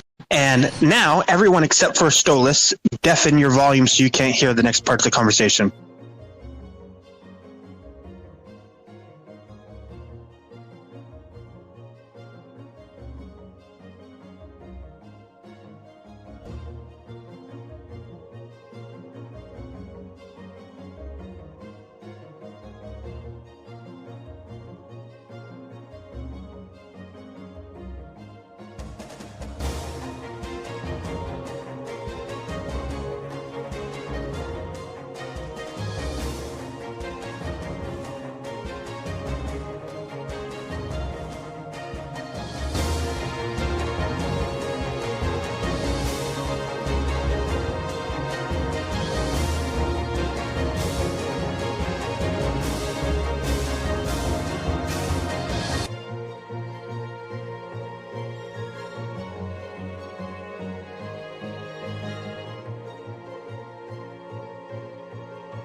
Something happened weird, right? It felt like the reality just kind of twisted into a ball for a second and then snapped back. And then now you guys are all just standing around. The devil lady is no longer here. And Jackdaw, you feel icy cold again. Oh god. You good? This is good. Can you hear us? What's up? Can you hear us, Jackdaw? No. Didn't fix that. I messaged Stolas. Why are they mouthing weird things at me? Also, what happened? What did you agree? I fixed you. What was agreed? Not important at the moment. That was not what we promised. I said I would listen to your opinion. I never said I would follow it. I didn't even get to give my opinion. Yeah, I don't think I got a say in that either with you listening in. She kind of just stopped everything. But you're fixed now. No, wait, no. What was the cost? Not Look, I important didn't at the see through moment. this class. It's always important. It's not important at the moment. Anyway, also to everyone now, including Jackdaw, as I messaged you back, I got free information from said demon. Oh, and? So the person we're going to fight, that choker is controlling their thoughts. They probably don't even know what they're doing.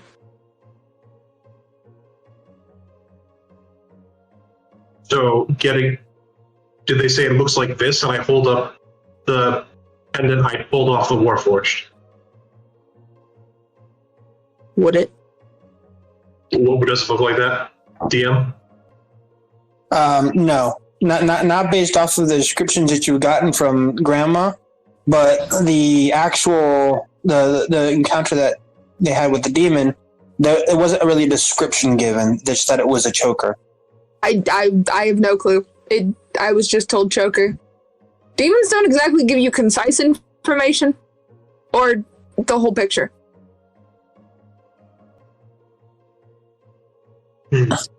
However, I would like Mythos to roll a history check for me. Okay. Not great. A 12. Okay, so the image of the medallion that gets held out. The one that Oric is holding? Yes. Okay. It tings something in the back of your head where you're like, I've seen that before.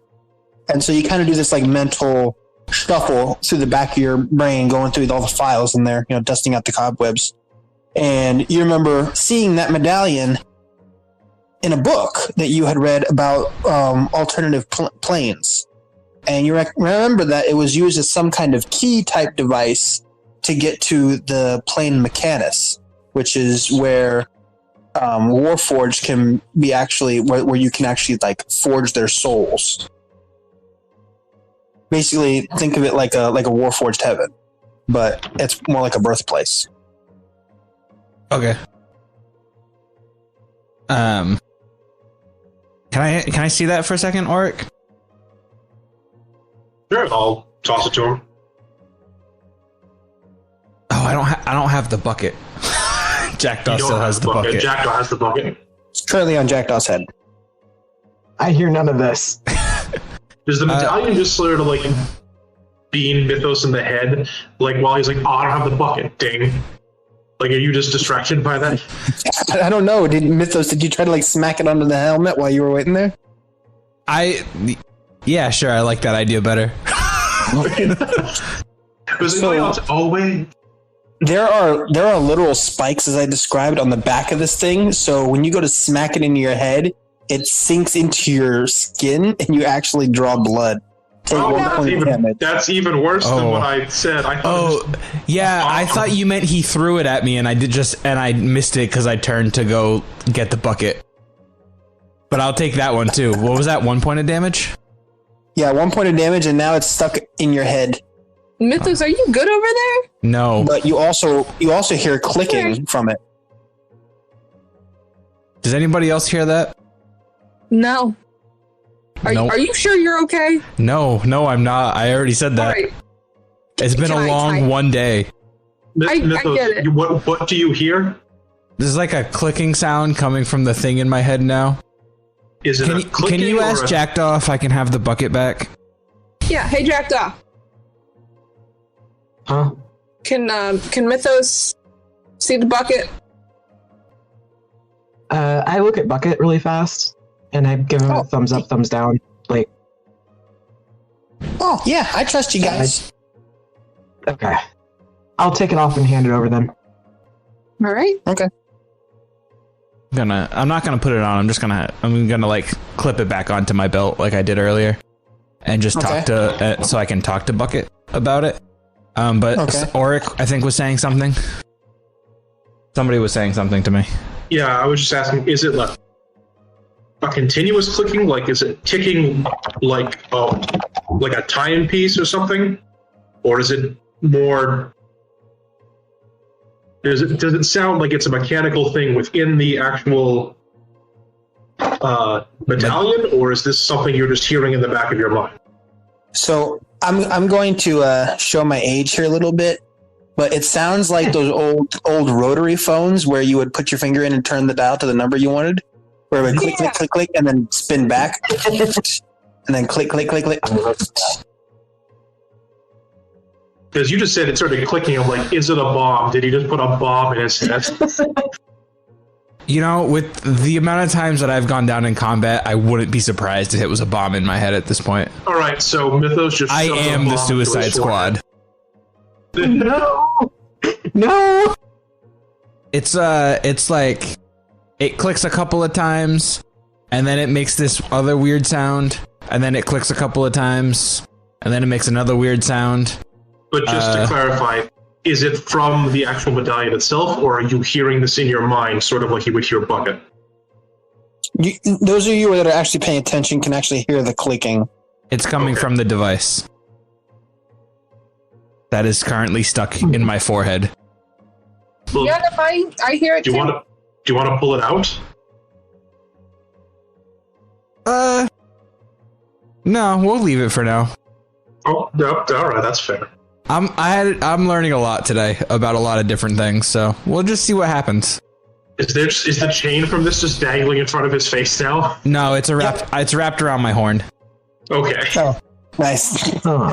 Now I'm decorative. Now I'm cool. Yeah. That's what the young folk call bling. Swag. I got drip. I'm dripping. Is that what they say? Yeah. Do they say I'm dripping? As the young person in the group, no. When they go on TikTok, they say respect the drip and then shove the object into their forehead to the point where they bleed. I believe that's what they do. I'm pretty sure you just started a new trend. Well, I'm not doing that on TikTok. Hey, Bucket. There's no response. All right. Well, we'll talk about that later then, I guess. Might be able to use this to help Bucket at some point get a new body potentially. I don't know why it's clicking though. So if there's a change in the click, I'll let you know, or I take it out of my forehead because it hurts. We'll see what happens. It's going to continue hurting, regardless of when you take it out. The hurting will last longer the longer you leave it in. Yeah. Why did Mythos have a piece of metal embedded in his face? Something to do with, apparently it's ticking. Orc threw it at him. Not paying attention, realizing that the bucket was not on his head. He went to hit it and right in his forehead, and now it's around his heart. It's some bling. It's cool. Said something about getting Bucket a new body with it. Why do I feel like this day is just getting worse? I think it's going pretty good. Do you remember? Well, honestly, compared to earlier, well, they can't hear me. But remember how the day started? Compared to how it started, it's doing good. I think I've had 3 concussions today. I don't think it's going well. Remember how any of this started this morning? I still have. Look, there's pictures in my mind I can't get rid of a lot of dead goblins and up. I don't want to think about this. It's not how that game is supposed to work. Anyways, if we're all good, relative term, should but we yeah, attempt to proceed carefully towards the castle and hopefully try to remove this choker device from the being in question? Yeah, we should probably do that. DM, do I still see the zombies? No. Okay. Yeah, we should. So, with the information we now have, I do think the 3 people capable of, entering melee range without immediately dropping, if I bless them, we might have a better shot of getting the choker off of her than Okay. if the rest of you just want to do what you bards do best, and then the rest of you just try to keep the other zombies off of us while we do that. So what I think I'm hearing from you, Auric, Blecky, back me up here, is a distraction. Oh yeah, that's definitely what he's asking for. We got this. Me and Blecky got this. You distract. We try. hold on. Hold on. Yes. I've got just a thing. And she pulls out a costume bag. Blecky, why are you in my head? Let's go. I'm ready. Okay, She pulls out matching costumes that are almost exact replicas of slave girl costumes from a certain sci-fi series that we cannot name for monetization reasons. Blecky also does realize Stolas is technically a guy, right? Yeah, that doesn't change anything. All right, perfect. I'm just double checking. Stolas, Yes. can you tell me what's going on here? I can't tell if things just escalated or de-escalated. Yes. A little bit of A, a little bit of B. Whichever way you wish to go, they've escalated. They've escalated. Our fighty people, like melee people, close range, are gonna go and get the necklace off the person, and me and Blackie are gonna do what bards do best and distract. Well, actually, timeout. Slight modification of the plan now. Now that this is going to be a distraction tactic, I'm going to bless the two of you pointing at the bards, as well as myself. Hopefully your distraction will be strong enough that I can get around the zombies unnoticed, I pray, and get to this individual and get the choker off of them. And I can go ahead and help with this as Gildar blesses himself. And Gildar, that lasts for like a minute. Don't waste it now. What are you doing? No, he's pressing. He's like prepping it, not casting it. I was like, okay. We're not even there. This hold all of the. Cast it on himself, and Morrigan, and that should be everybody here. It was myself, the And Morgs, Jackdaw. Mythos, Mythos, Jackdaw. We're fine. I got a range of 600 feet. I'll be fine. What is happening right now? Everything's good. They're blessing people, and then me and Blackie are gonna go do what bards do best and have a great fucking time. It's gonna be good. Can anyone else send message? So fucked. Can any of you do the message spell? No. No, you're the only two with cantrips. All right. I have minor illusion. Does anyone know comprehended languages? I know minor illusion. Say that again. None of you know spells. I give up. Jackdaw. I have two spells, and none of them are message. Jackdaw, things might go radio silent for you for a bit. Just Mythos. Yeah? You're gonna stay close to Mythos because you're also a ranged attacker. Yeah, I can use message too, right? Yeah, I know. Then talk to people like that. You can initiate the conversation. Oh, I know. I just didn't want to. You know what? I'm not going to be around, so you have to initiate the conversation now. Shit. Yeah, have fun. Lucky, let's do this. I just like that you look over after that and you just look at the tiefling who has a medallion stuck in his forehead. Who's giving you a thumbs up. Mythos, are you all right, by the way? No. No, I'm not. Okay, we'll talk later. No, we won't. I don't know. This is just the day that never ends. As you're looking at Mythos right now and talking to him and kind of looking at the thing, you can see that the medallion has popped out a little bit, like it's separated a little bit from itself. Like it opened and it's like containing something. Yeah, it looks like it's almost a dial now. Is it supposed to be doing that? Guys? What are you looking at? Can I walk up to Mythos and examine it? Sure. Mythos, don't move. Mythos, what do you do as Ori kind of walks up and starts examining your forehead? Like, Mythos, hold still a moment. The medallion's doing something. Just... You know when, like, you have too much, like, there's too much sensory overload going on and your shoulders just kind of lift up and you don't know what to do and you get, like, T-Rex arms? That's what he's doing right now. Yeah, nope. That is everyone. Yep. So, looking at it, you can see that the actual top, like, part closest to you of the medallion actually rotates, and that there is the gears. The one gear touches the lip, almost like an arrow, and it can be pointed at several different shapes. One is a screw, one is a nail, and one is a bolt. I swear if you send me to another plane, he's going to have a mental break.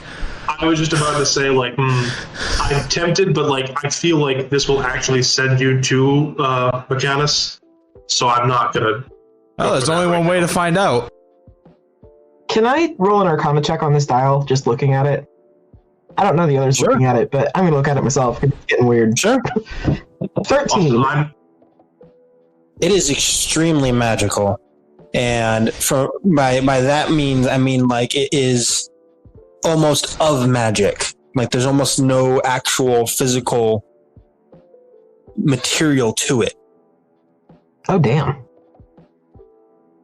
As far as knowledge of the actual artifact goes, you know that it is not native to this plane, and that everything that it doesn't correlate with your plane of existence. Therefore, you can't really pinpoint exactly anything about it.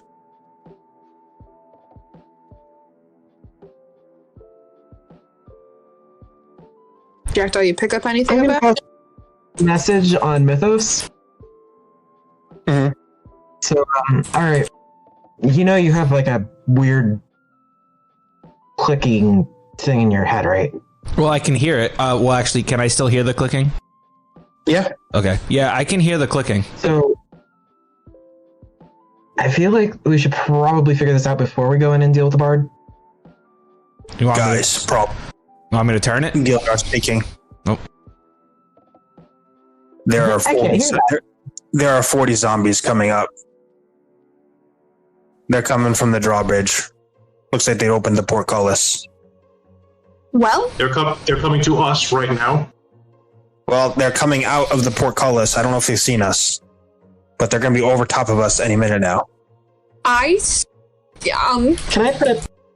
I touch the dial thing on Mythos' forehead? Sure. Cool. I'm going to do that. You touch it. There's no reaction. You can tell that it moves. Okay. Is it embedded firmly? It feels like it can be pulled out.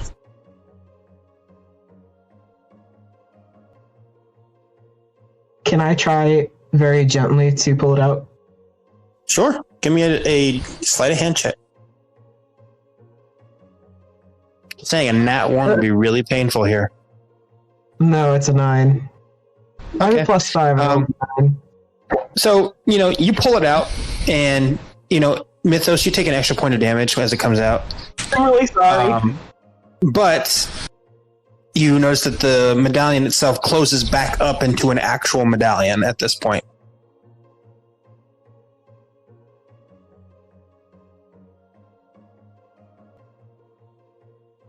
I'm sorry. I hope that didn't hurt too much. Look, that thing had something to do with later magics. I just figured the last thing we really need is to have you disappear into another plane while we're fighting the weird bard. That's fair. That's fair. I was just hoping it would do something for Bucket right away, and this seems like it might be more of a long-term thing. Yeah. I feel like messing with this now would probably be a detriment to the current mission at hand. Yeah. Hey, Blecky, how fast are you? You can see that she's already in her slave girl costume. Pretty fast. Well, me and Blecky can go distract those zombies if you guys need to get into the city. We can meet up with you another time. There you go. Distracting half the battle. That's only half the issue we got to worry about. Yeah, that is exactly the image I have in my head right now. Okay, but the thing is, if we distract them, you guys can get into the city and find this person, and we will find you. Don't worry. If we can distract them and get their attention away from you, we go out one side of the underneath. We head out one side of the underneath. You guys head out the other and get in. My concern is that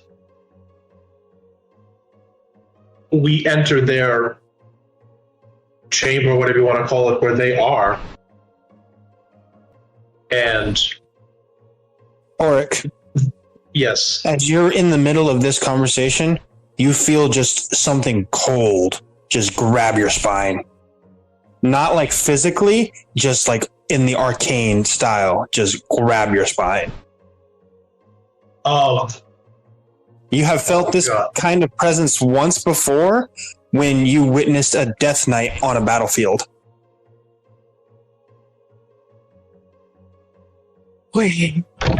Hey, so what you are not going to do is distract the zombies that are here. If I we need to go. I'll believe you. I need you to distract the necro bard, the necro dancer. Got it. The necromancer? Dancer. Oh, never mind. Oh god, a romancer of his necks. I don't like that. That's a vampire. That's just a vampire.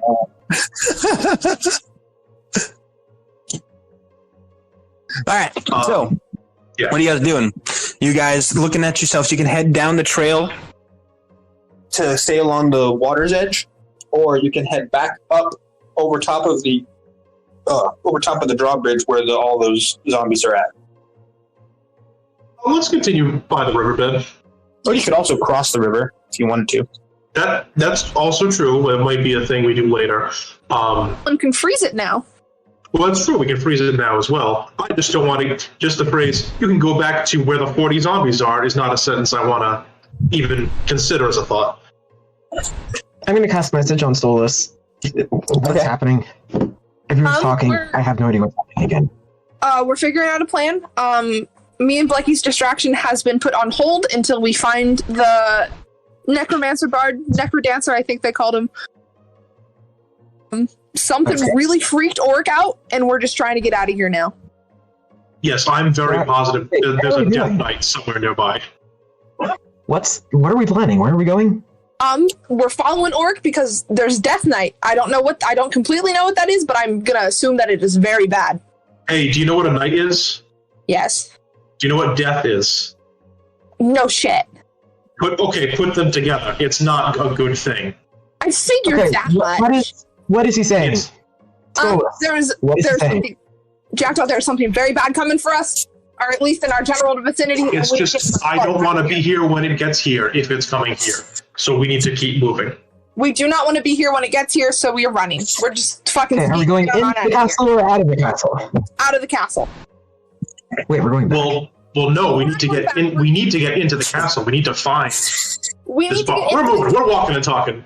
We're walking and talking. What it is we're moving along to try to not head straight into the horde of zombies, because there's about 40 of them above us. Yeah.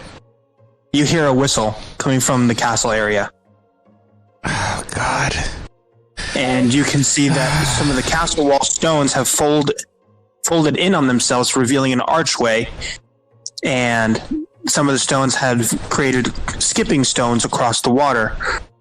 And on the other side, you see a little bit of pink and blue hair jutting around from the corner, and a hand that's pink waving its hand to come closer.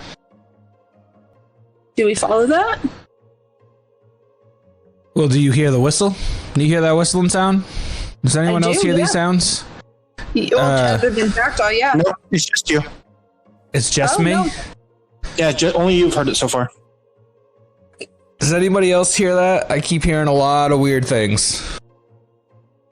Yeah, this isn't a good sign. We're just gonna keep. I'm just gonna take him by the shoulder, like. No. Look at the rock. Look at the wall. Look at the wall. I see the rock. I see the wall. Do I see the hand in the water? Yes. You now see all of that. Do all Yeah. of this? Yes, you see that there is the stones coming across the water. Some of those stones have folded in on themselves to create an archway in the castle wall. And on the other side, you can see a bit of pink and blue hair jutting around from the corner of the wall, and a pink hand that's waving for you guys to come closer. Can I insight check the pink hair in hand? I think it's boysenberry. We should go. I'm just gonna in a hush. Yeah, I'm gonna start pushing people. How over many the river. indentured servants does this dragon have? And This I can is start walking with them. This is the tavern owner, Guys, and as they start going over, Stealth mission. Stealth. All right. I'm assuming we're rolling stealth now.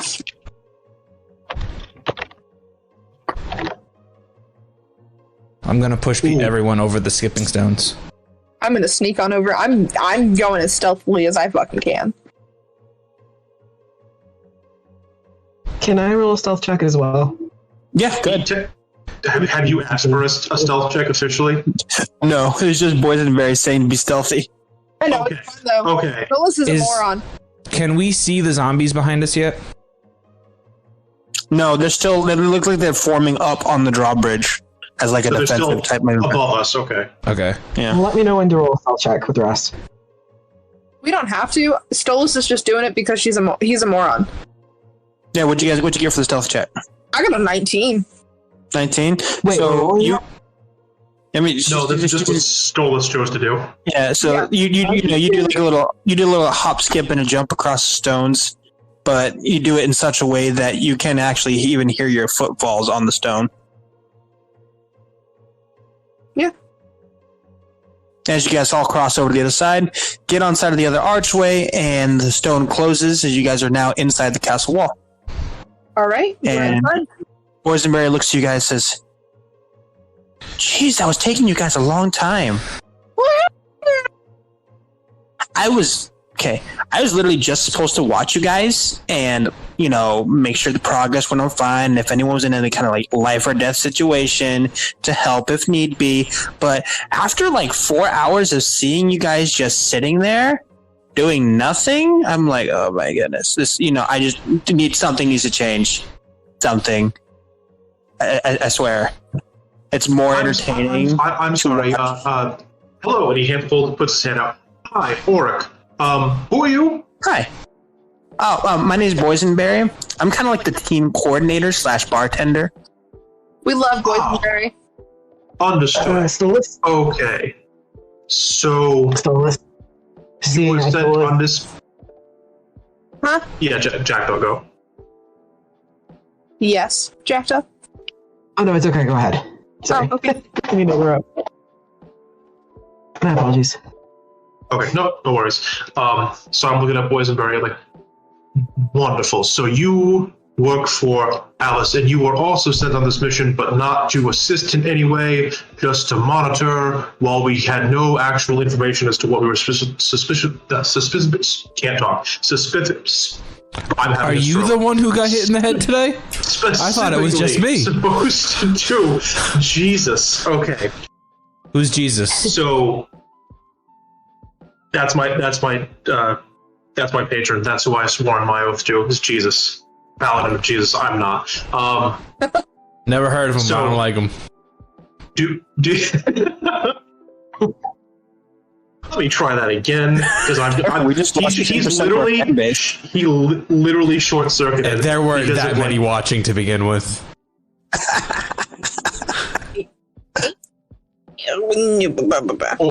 Auric literally short circuits just to make sure.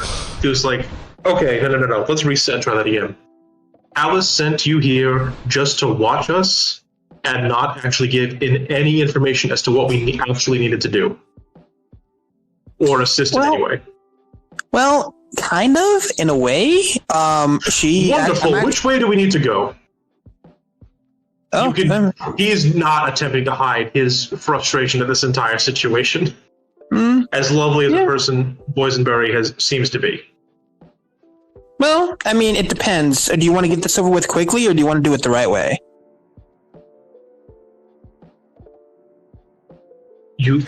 I mean, I could still listen to What's the difference? Would the right way have taken us less than 4 hours if you had told us what to do 4 hours ago? Well, I mean, if I have to tell you everything to do, does that make you guys a great team? Hey guys, while I love the little discourse that's happening between you two, please. If you're going to tell us the right way, tell us the right way. If you're not going to tell us the right way, please move aside. Okay. Well, two ways that I thought of to go about it while I was sitting there watching you guys figure out what the heck you guys are going to do is, one, quickly and, with great haste, get all the way into the castle, find said wielder of magical item, remove the item, and get out. Quickly.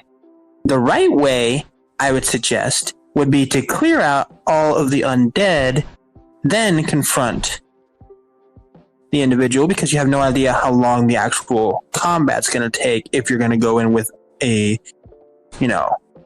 fighting style approach.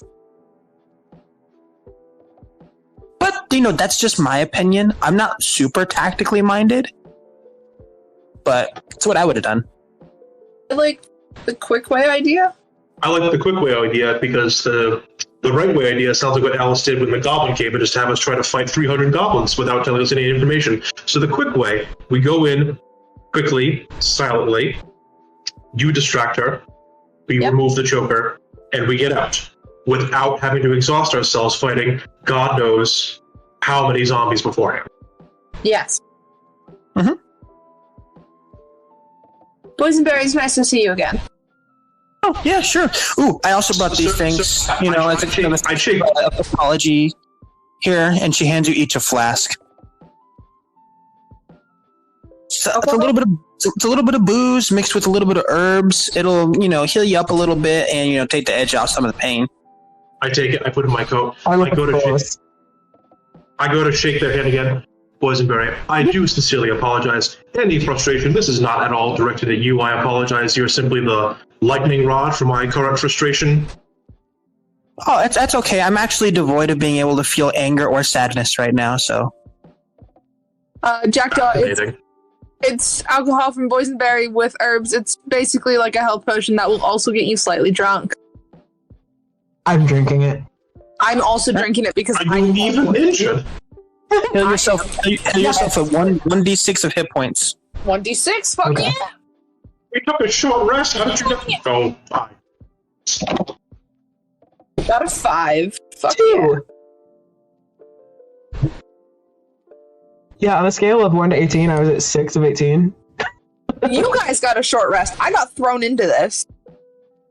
I didn't really get a short rest. I more of got pulled along to go check out things. Fair. This is pink, the pink boysenberry, right? Correct, yes. Okay.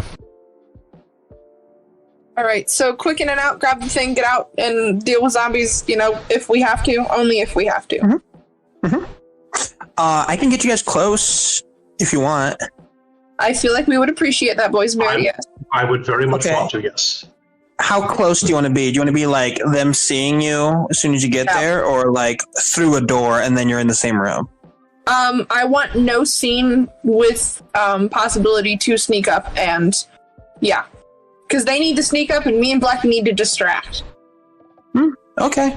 Just a little bit of advice since, I kind of been scrying the whole thing so far. They've got 3 of the, I think they're called husk demons, or no, husk zombies. 3 husk zombies in there with them. They're a little bit stronger than normal zombies. And they've got 1, it's not really a death knight because they sent their death knight out here trying to find you guys because I guess they're already aware that you're here, but that's whatever. But they have like a stronger undead in there as well. So there's a lot more than just her in there. Okay. Is a husk zombie different from a regular zombie? Well, yeah, and the main way is that its bite and its claws can actually, cause the same kind of infection that turns people into zombies. Oh, good. Follow-up question. Don't get hurt by them. Yeah, follow-up question. Do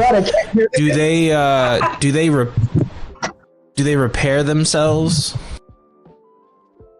If they feel like normal zombies, I believe they would. Are they like normal zombies, or are they like, do they only die from radiant damage? Because Boysenberry, I'm gonna be honest with you, I've had a hell of a day, and it started with zombies that just wouldn't die unless Gildar shot them with guiding bolt thing. Oh, that's right. No, darling dear, that's only because they were in the presence of the vampire lord. Hold on, wait, you know about that? The actual I've been scrying the whole time. We're gonna have a conversation later. We're gonna have a conversation later, Boysenberry. Stolas, it's been a long day. I just want to finish what we're here to finish and go home. This is a communication issue. I just want to go home. I'll tell you what. I will answer all your questions, whatever you got, as soon as this mission's done. Honest. Let's start with one right now. This stronger undead? How strong are we talking? Significantly stronger than the other husk zombies in there?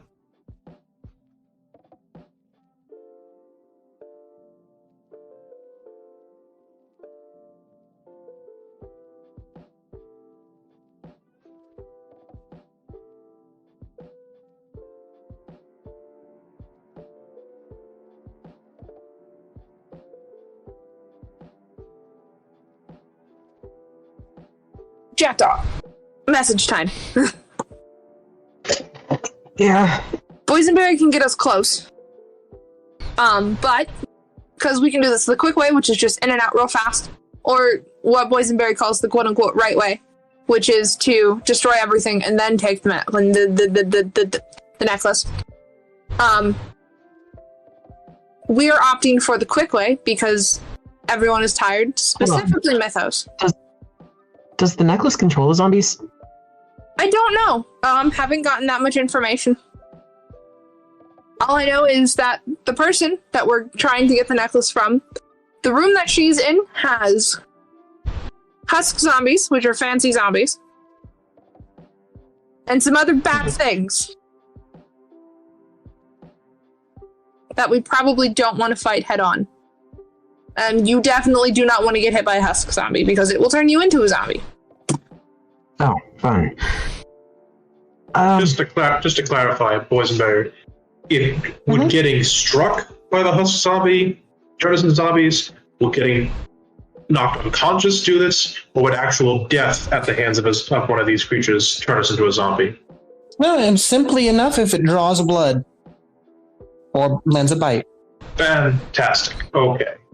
Don't let them touch you. So, everyone stay in the back, and I'm gonna die. Oh boy. I've made it this far. You should be fine. Can you ask Boysenberry if this thing is controlled, or like these things are controlled by the choker, or what's the choker's role in this? Because if we can destroy the choker or get it from the bard, then we shouldn't have to deal with the zombies. But they're in the same room, I think. You also know how to cast message. Yeah, I know. But do you see what I'm saying? If we get the choker, don't we not need to deal with the zombies at that point? Hey, Boysenberry. Mm-hmm. If we can get the choker, is the choker what's controlling the zombies? Yeah, in a way, the choker gives the ability to control the zombies. So what I'm hearing is we just gotta get it off of that person. With the choker not being worn, the zombies will return to a vegetative state. Perfect. So we just gotta get it off her. Yeah. That's all I need. I will say this, that the choker does have a mind of its own. It will try to sway you. Yeah, I'm gonna die. Like that. It's just as long as you know that it's gonna try to sway you. Yeah. I've done my part at this point. I've let you know the dangers. Yes, you have. And I thank you for that. Mm-hmm. Oh, one other thing. I am forbidden from interfering in any kind of combat scenario. Okay. Out of curiosity, and again, nothing against you personally. On whom's authority are you being prevented from engaging in combat? The High Council, specifically. Basically, how do they put it? My magic is too dangerous to be used except for under the most important of circumstances. You know, I said it earlier today, it can't stand bureaucracy. Let's press on, shall we? Yeah.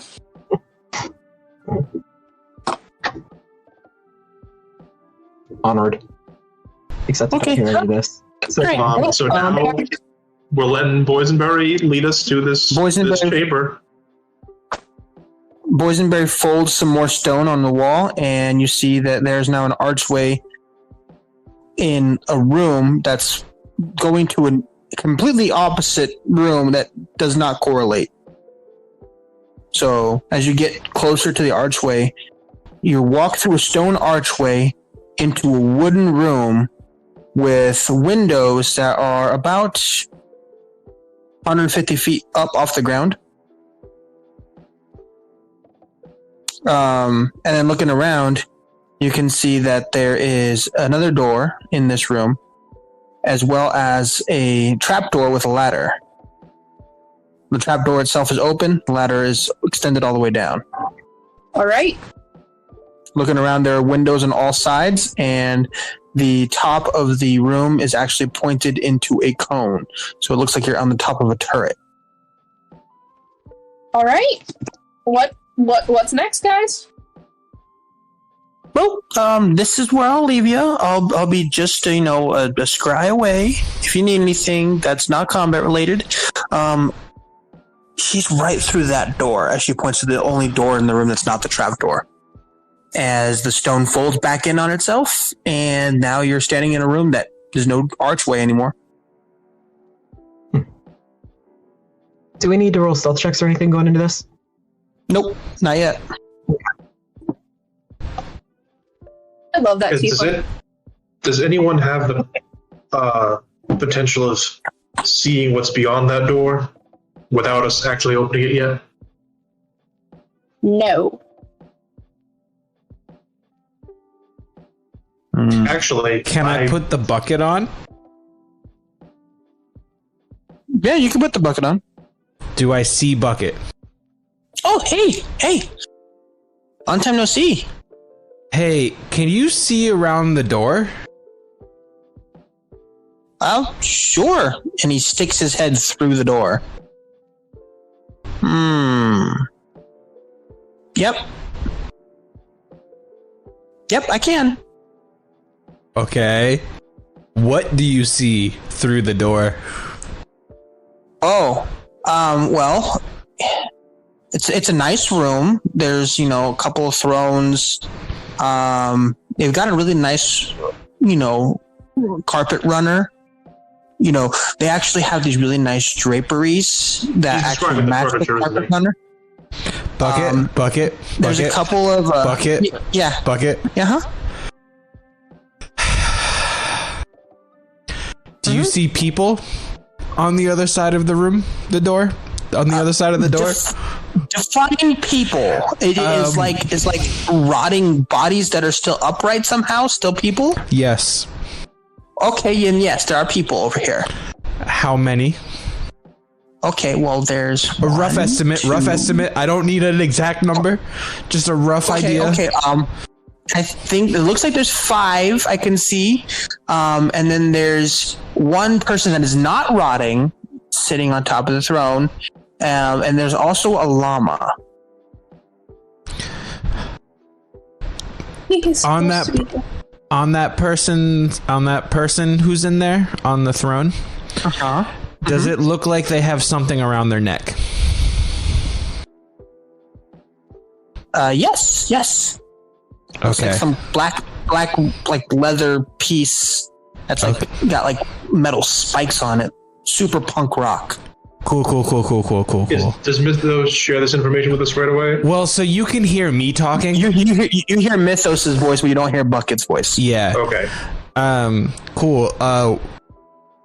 What's up with the llama? Well, Auric immediately perks up at that as like, is it one human, some zombies, and a llama? that's their to go. Looks like.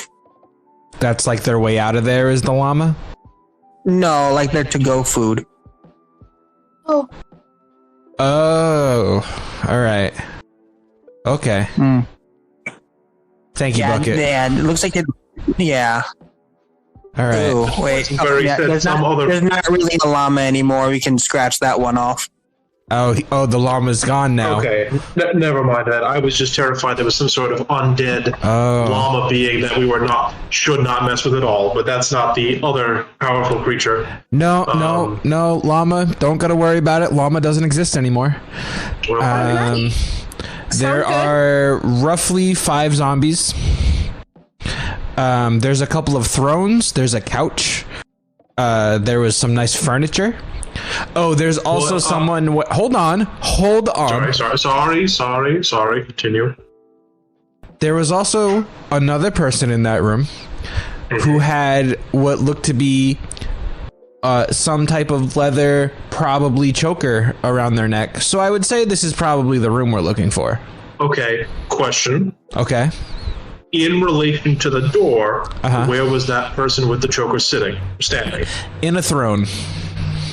Was the throne facing towards the door or away from it? Well, you haven't tried talking to Bucket yet. I didn't get that much information. Wait, the bucket is how we talk to Bucket, Mythos? Sometimes he doesn't respond, and sometimes he does. Sometimes he moves the bucket on his own. One time he threw my hand axe. Nice. I missed him. I'll tell him the next time I see him.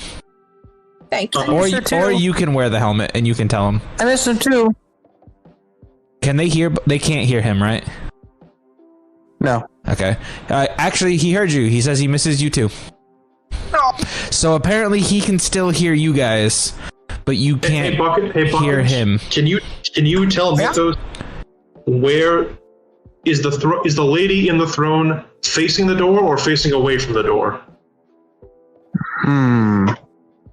Mythos, do we trust this new friend? Yeah, we do. I literally almost died trying to save Mythos. Not that I hear you. I'm just assuming any conversation that I can't hear, I'm getting roasted in today. So. Defensive much? Okay. Let's see here. Oh, okay. The thrones are to the right once you exit out the door.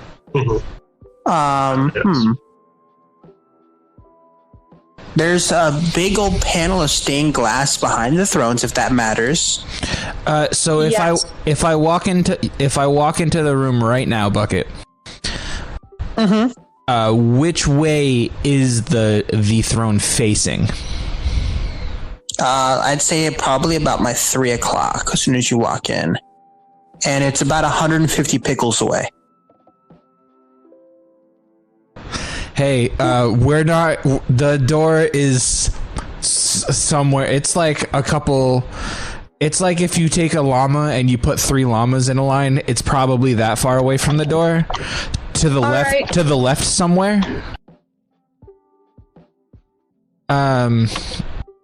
Yeah. Bucket, if we were to open this door right now, is there anything we could potentially hide behind, or would we just be seen immediately? Well, they've got suits of armor lining all the walls. That you could potentially hide behind. The hell out of this. You can't hear that. You don't know he's saying that. This is out of character. Yeah, you can. There's There's a couple suits of armor, and let's see what else is here. There's a big long dining table in the center. It's got food and stuff on it, but that food's all like rotten, so it's probably not good to eat.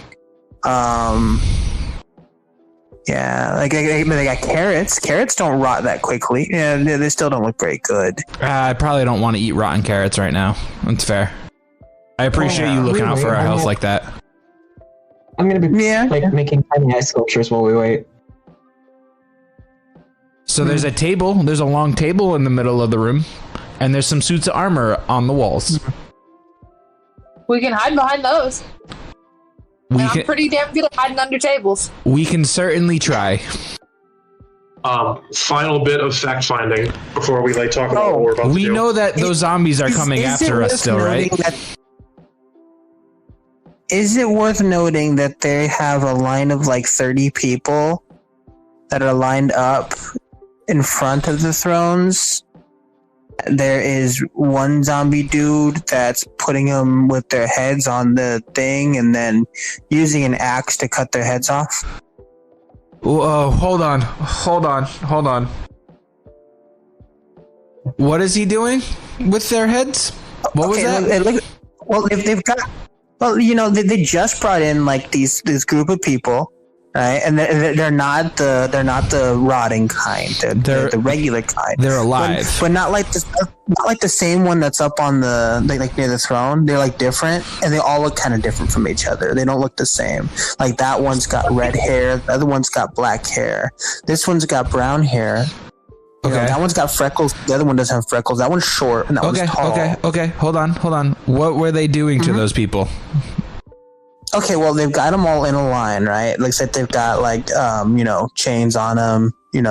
Probably workers. Doing work. Okay. Right. Work stuff. Workers. But apparently, I don't think they're doing a very good job. I guess because now they've got them lined up and they're cutting off their heads. Oh, they're cutting off the heads of the people that are in the room. How many people did you say it was? 30? Yeah, they're all in a nice line. They're being neat and orderly in a nice line. It looks like they're in some kind of trance or daze. Good God. Okay. Final bit of information. So I walk up to the door, place my hand flat on the door, and I burn my final divine sense of the day. I can detect the undead. Do I see that one in particular behind this door is stronger than the others? Yes, you get one particularly strong sense of undead. Not nearly as strong as the Death Knight that was out front. Okay, but can I kind of pinpoint which one, if I were to go into the room, could tell which one is the stronger one we should avoid? You would know which one the strongest one is based off of where they're positioned right now. If they have moved since right now, then you wouldn't know. Okay, but it's a rough idea. I turn around I'm sorry, Mythos, you were about to say something. No, it's fine. So according to what Mythos just said, they're just beheading people in there. We need to go in now. We need to go now. All right. Are we ready for this? Guns blazing? No. Well, the two of you, yes, but quietly first. Then the two of you, lutes blazing, not guns, lutes. Whatever other instruments you might be, whatever instruments you've been playing, blazing. And I will attempt to sneak up to. So, I'm gonna make a little chair in my hands. So, Dulcimer's blazing is what I'm hearing. Yes. Oh yeah. Hey, Blackie. Mm. I'm just gonna finger guns right at Blackie, and she gets inspiration. Finger guns right back. Bardic inspiration. I'm ready to start. So I immediately cast Bless on myself, Blackie, and Stolas. And I'm gonna cast Bless on Morgan, Mythos, and Jackdaw. Yay! And I said, here we go. And I quietly open the door, kind of crouch down, and try to find the nearest suit of armor to try to hide behind. All right, now everyone's going to roll stealth checks. Right. Kantar, you're rolling perception. If you're still here. 18. I got, oh fuck, I can do math. 21. A dirty 25. Isn't every 25 a dirty 25? Unless it was a nat 20. If I had a nat 20, it would be 25. I also had a 16 plus 4 bless. I mean, I guess. What's bless do? You add a d4 to your roll. Adds an extra d4 to whatever roll. Let me check. How long does this last? 1 minute. Any attack, roll, ability check, or saving throw. Alright. So I rolled a natural 1, but I have a 7 with my plus. Okay, that's a 22. Kantar, did we lose you? No, I'm here. I got a 5 for perception. Oof. I got a 23 counting my blast. 22 here.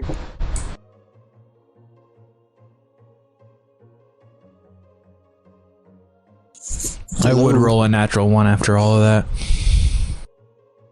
that. You've had a rough day.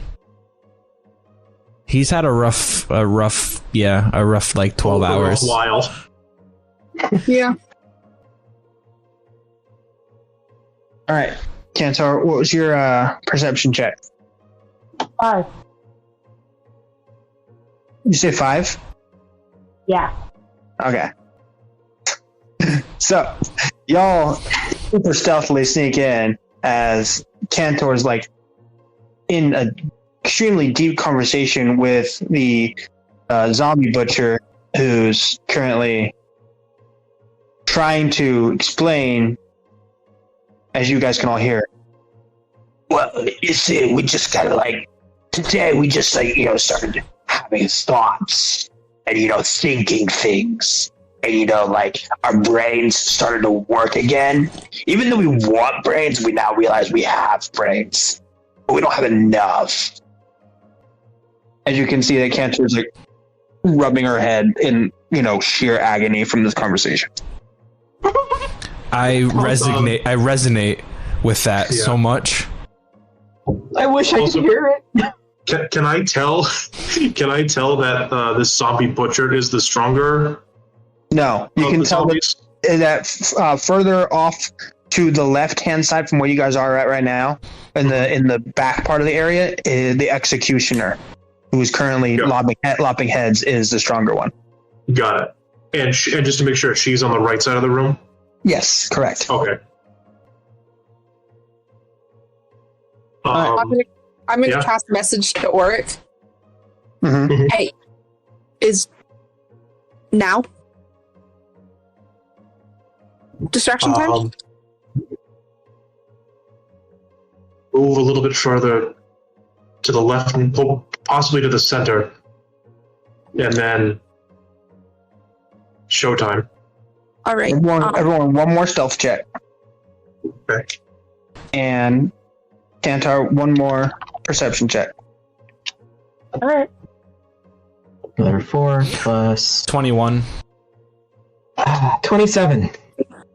27. Nat 20 plus 3. Mine's a 19 plus 4. plus a lot. 19 plus 4 plus 4 plus 8.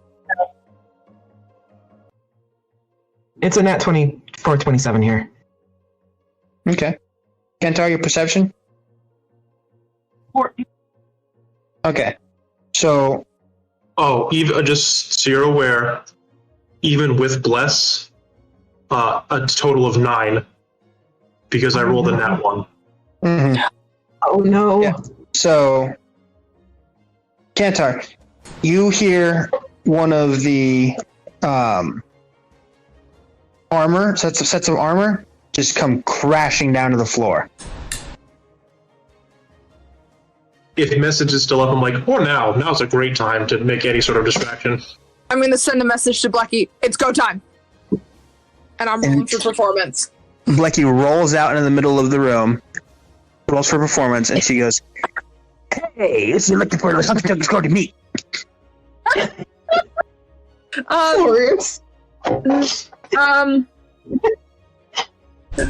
Yakin. I got a 30 with a nat 20. Damn. Oh my gosh. All right. Each one of you. So I need you, Kantar, to make a wisdom saving throw against the performance. Rub it away. That'd be 15. What do you get?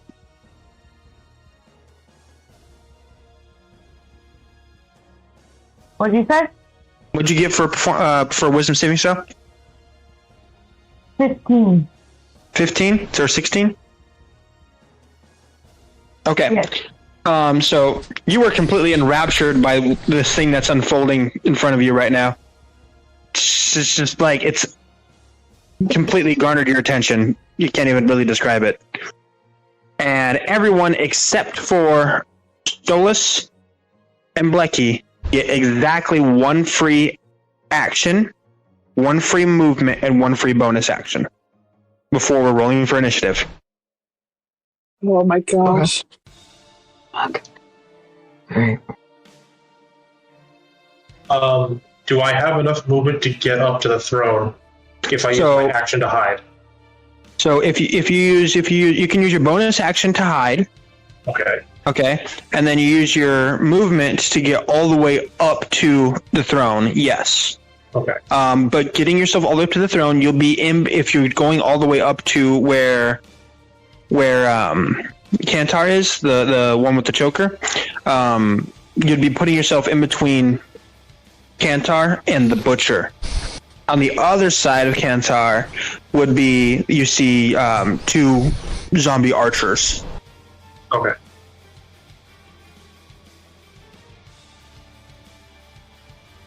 So on the other side is the archer. On the side I am currently is the butcher? Yes, correct. I think I'm just going to go sooner rather than later. I'm just going to go for the one on this side. Okay, so we'll go your first. You're going to go for the butcher? Yeah. Okay, so you use movement to get all the way up to him. I'm still going to go for her and try to take the choker in one move. If I can manage to do that, but that's so you're going to grab the choker, but go on the butcher side. Yeah, because that's closer to me. Okay, so your options are if you want to go in front of, Kantar, you'll be avoiding an attack of opportunity from the butcher, but at the same time, you would be alerting Kantar to your presence. If you wanted to go around to where you get to the back of Kantar, you would be getting attack of opportunity from the butcher, but you would not have alerted Kantar to your presence. Question, actually, something that might impact this, even though we're not communicating and I can't hear anything. If I were to use fog cloud or whatever the hell, it's a 20-foot radius. Trying to bring it up really fast. Yeah, fog cloud. Would that be something that I can obscure the prisoners with that are being like headlocked currently? Yes. If I were to cast it for them, would that also end up engulfing like the butcher and folks? No, the butcher and folks are too far away from the prisoners. Okay. All right. If I were to use fog cloud for the prisoners, though, just to like stop that for the meantime, it would definitely cause some confusion. Okay. Are you cool? Sorry, go ahead. Sorry. Is it okay if I do that? Because even if it's causing confusion, that might also help. Yeah, hold that for your turn. Keep the people safe. Okay. Hold that for your turn because it's all unfolding at the same time. Yeah. I was just thinking that it might help Mythos and Auric too. Sorry. Yeah. So I will... Yeah, without alerting her, I will take the opportunity attack. I'll try to go around the other side if I can make that in one turn. Okay, so... Alright. So, that would be a 16 from the Zombie Butcher. 16 does not hit. My armor class is 17 now. Okay, so tries to hit you and swings his meat cleaver at you and just kind of bounces off your armor as you kind of skirt around the outside with Kantar fully enraptured by this, decadent performance. Okay. And puts you on the back to where you now have used your movement and your bonus action to, keep your presence hidden. Now, you can use your action to try to attempt to grab the choker. I'm going for it. All right. I need you to make a sleight of hand check to start off with. And what is, for Kantar, what is 8 plus your perception modifier plus your proficiency bonus?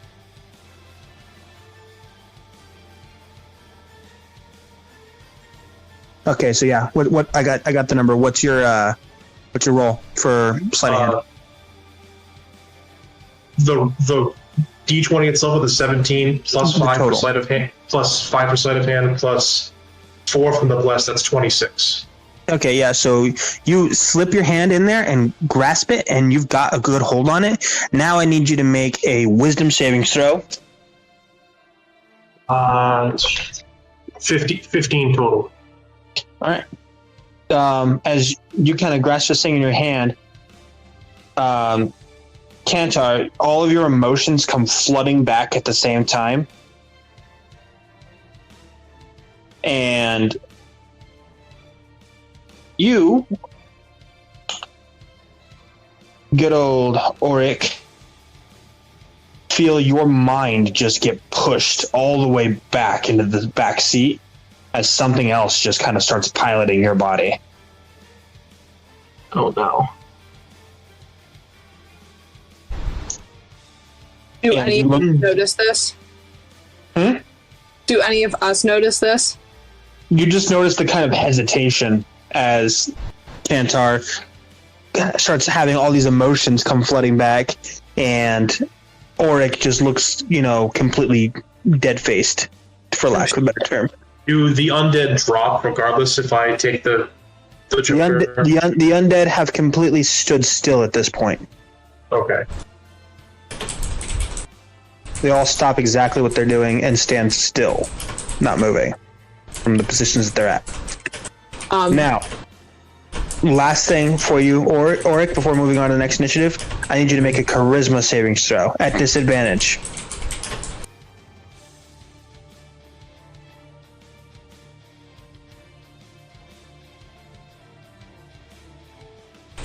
$21 at disadvantage. What was that? 21 at disadvantage. Okay, so you're managing to keep the actual presence of it at bay, but you are not in control of your own body, so you're stuck right now as you are. So it's kind of like a stalemate right now. Now, moving on to the next person. Jackdaw. So, considering I can't hear anything, I'm just seeing like this weird ass scene play out where it's. Well, no, because this is kind of happening at the exact same time. So basically, what are you doing as that's happening? My bad. Gotcha. I'm gonna use fog clouds on the prisoners because they're my focus right now. Okay. So use fog cloud on the prisoners to kind of obscure that and assist to make sure that they don't get hurt anymore. And do you do anything with your movement or your bonus action? Can I close in on where the prisoners are? Yes. Yeah. So now you're cool. Now you can get right up there. Cool. Okay. All right. Yeah. Next turn, I guess I'll just be using frostbite or something. Yeah, sounds good. All right. So now on to Gildar. Gildar is going to close the gap towards the zombie executioner and get into a melee battle there. Gilda, help! Help! Our move curse would not go amiss right now. And Blecky and Stolas are kind of incapacitated doing their performance right now. Yeah, we are. Now, Mythos, what are you doing?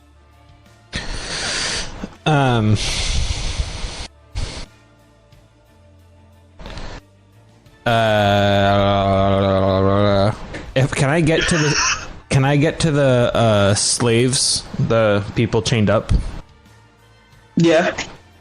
Can I just move to them and start trying to get them out of the room? Yeah.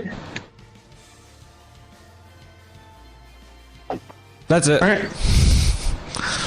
All right. So do that, and then that brings us all the way back to rolling for initiative. Right. Yeah. A 6. Woo. What's my ad? A 17. 14. All right, so let's start at the top. Stolas, what'd you get? 14. 14. Jackdaw? 6. 6. Mythos? 17. 17. Gildar got a 12. Morgan the Axe Lord got a 4. Blecky is a 17. And Oric? I think he said he had to be our back. Yeah.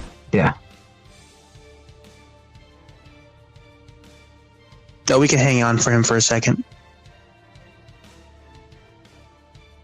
Meantime, are you aching? Stolas, come on, do it. Take it. He's a big pig. You can be a big pig too. Oi! Oi! Solid 6-second distraction right there. Oh yeah. In mind you, it was in full, sci-fi princess slave costume that we cannot actually name the character we're talking about, but we all know who we're what talking the costume about. package at Spirit Halloween would call it. Sci-fi princess slave. Yep.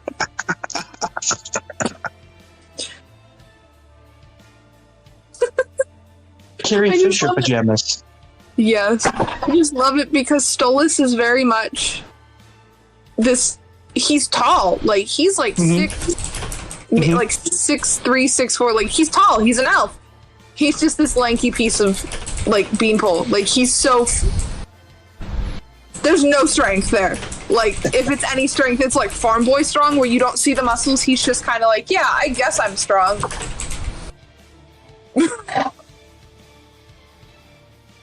I love him. He's an idiot. Wonderful. I love him so much. Morgan the Axe Lord is ready to slay some zombies. Morgan the Axe Lord, when are you not ready to kill something? Morgan the Axe Lord is not ready to kill something when it's time for Morgan the Axe Lord's knitting. Okay, I appreciate that. Morgan the Axe Lord sounds an awful lot like Macho Man Randy Savage. Morgan the Axe Lord is actually based off of the boulder from Avatar. Who I feel like is based off of Macho Man Randy Savage. It is exactly based off of Macho. The bullshit. That's great. Man. What I'm hearing is Morgan needs his Hulk Hogan. Oh my god. Angela, I got you for 3 minutes. 3 minutes of playtime. You're messing with Bonesaw. Why is there not an undead enemy in D&D called the Bonesaw?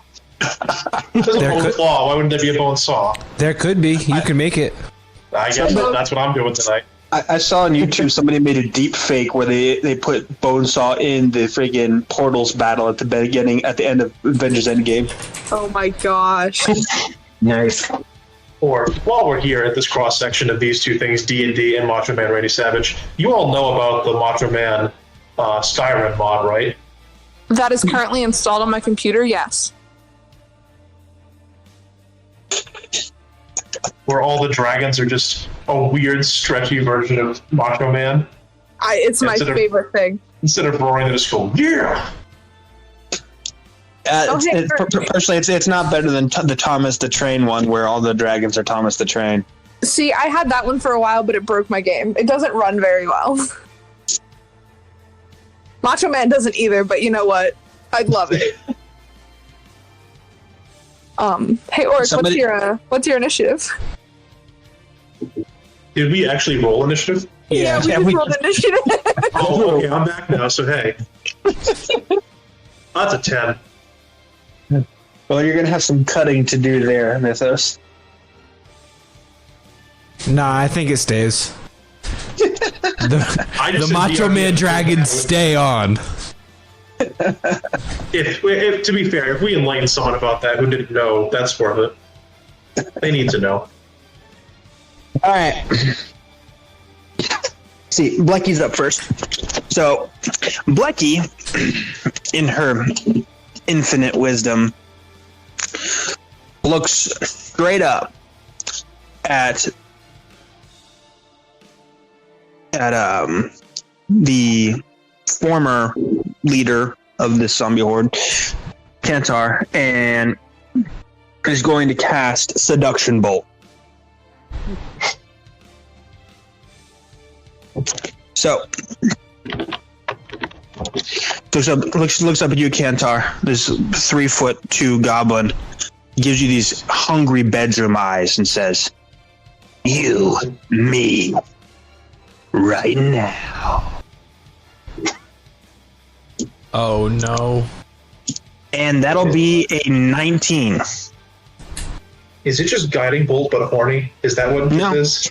No, actually it doesn't do damage. It puts you under the charmed effect if it hits. Oh, okay. That's fun. That's interesting. So a ball of pink energy just comes screaming at you. Does a 17 hit, Kantar? Yes, it does. Okay. So make a wisdom saving throw.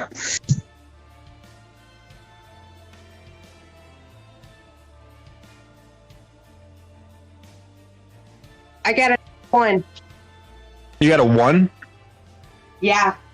Oh, sweet. So you were just like in love with this goblin at this point. Like, this is the one, you know. Your heart just shattered into a million pieces inside your chest. And you are now charmed. You are now under the charmed condition.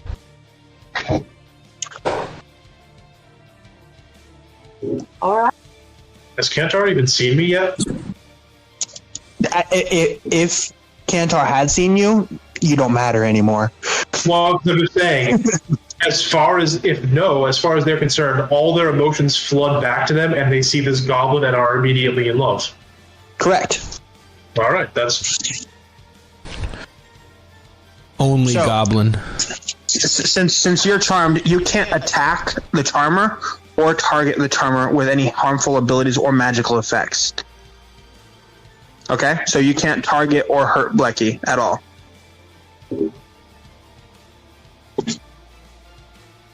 I'm capable of that at this moment anyway. Alright. So that brings us to Mythos. You're up.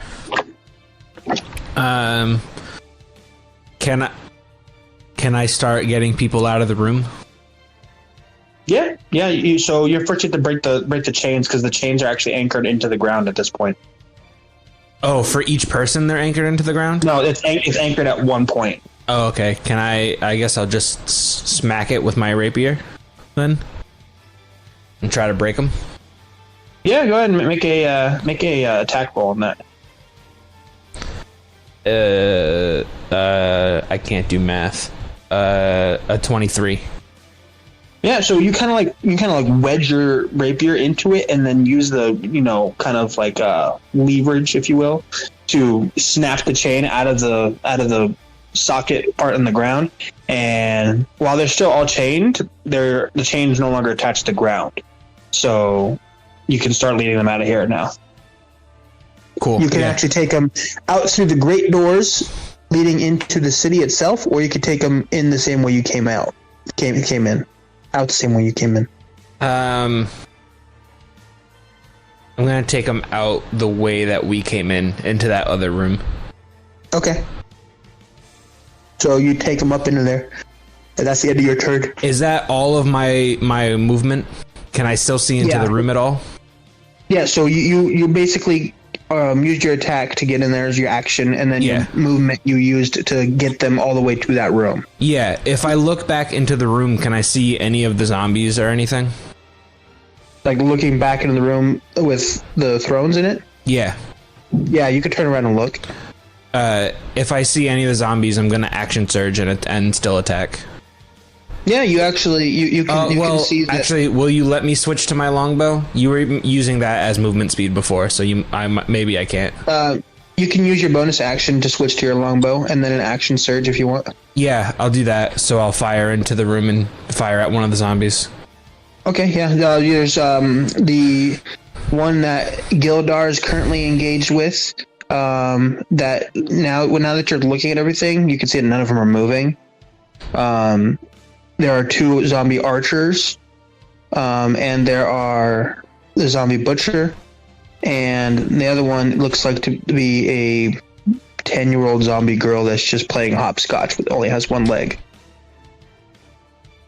Well, I'm definitely going to stay away from the little girl.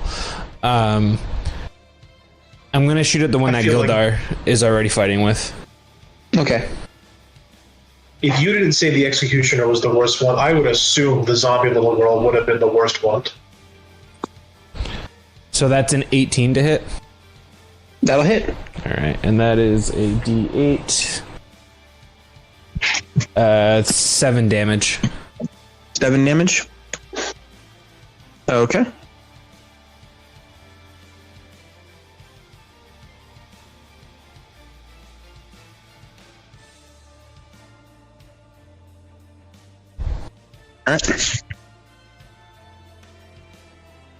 Alright, next would be Stolas. All right. So you said I have noticed that Oric is like not doing great once he grabbed that necklace, right? Correct. I have a crazy fucking idea. Who's the best? It's cursed, right? As far as we know, yeah, it's cursed, so go for it. Do what you gotta do. It's a touch thing. All right, I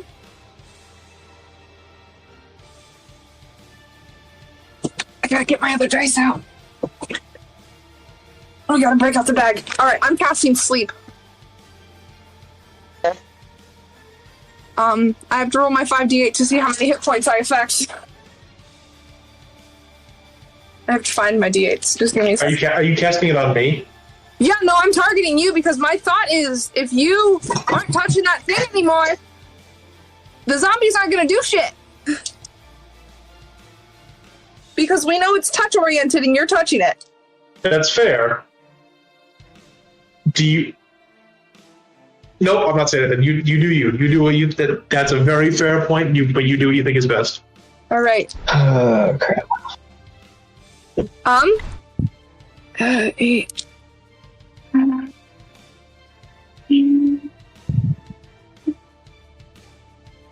I can affect 24 hit points. I have exactly 24 hit points. Hey, Oric's now asleep and no one's holding this stupid necklace now. So you cast it? Doesn't he have to make a saving throw? No, you have to roll the dice, and it affects however many creatures with that many hit points. Oh yeah, that's right. Did you roll the dice? Yeah, I rolled a 24. Okay. All right. Well, yeah, then, or you fall asleep. I pass out, and I'm snoozing my way through this fight. All right. I assume I literally let go of the choker. Yes. Okay. All right, and since talking is a free speech, I'm just gonna kind of just yell, "Don't touch the fucking necklace."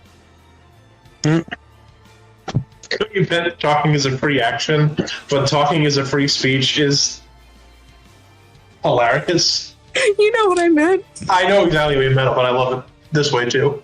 Talking is a free speech. Stolas, what are you doing? What are you doing with your rest of your movement and your bonus action? that is an excellent question. I didn't think that far ahead. Fuck. I'm where? In the center of the room? Yeah. You're in the center of the room, near the table. Yeah, do I see any immediate threats? No, because all of them are frozen, essentially. Only one that's not frozen is a weeping Kantar. I'm gonna approach Kantar. Okay. Question. I'm asleep, so I can't ask this, but just to the DM. Would attacking Kantar right now break the charm effect? Only if Blecky did the attacking. Okay, good to know. Yeah, I'm approaching Kantar. Also, you could I'm next to Kantar, and I'm no longer touching the thing. You could just kick me awake. Oh yeah, I can't do that because that technically requires an action. That's fair. But yeah, no, I'm just gonna kind of put myself in between Oric and Kantar. Okay. So it's at this point now, as you finish up your turn, that the choker expands into this black viscous material. A kind of viscous material that you, Stolas, have seen before, and you, Mythos, have seen before, as it wraps itself back around Kantar and turns into a black leather jacket, black leather pants, and a black leather choker that are all studded. And the emotion just snaps back into this hard-ass type attitude. And Kantar, it's now your turn. Shit. You have the bard that came in to distract you standing right in front of you. One of the other ones that came in and took the choker from you in the first place is asleep on the floor next to you. And you got several other individuals engaged with your guard all around you.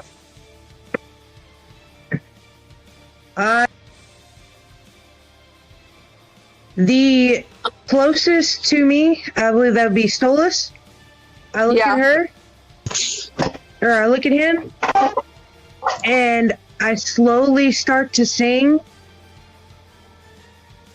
"Let your will be mine. All right. Control you for all time." Stolas, make a wisdom saving throw. God fucking damn it. With bless. With bless. Coolio. What is 8 plus your charisma modifier plus double your proficiency bonus, Kantar? Saving throw. That'd be an 18. All right, that's the DC. I got a nat 20 for a 22. All right, so you only take half damage. So roll 3d6, Kantar. Got you.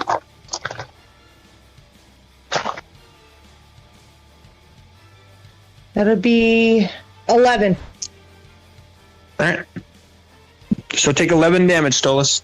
I'm real glad I drank that fucking potion earlier.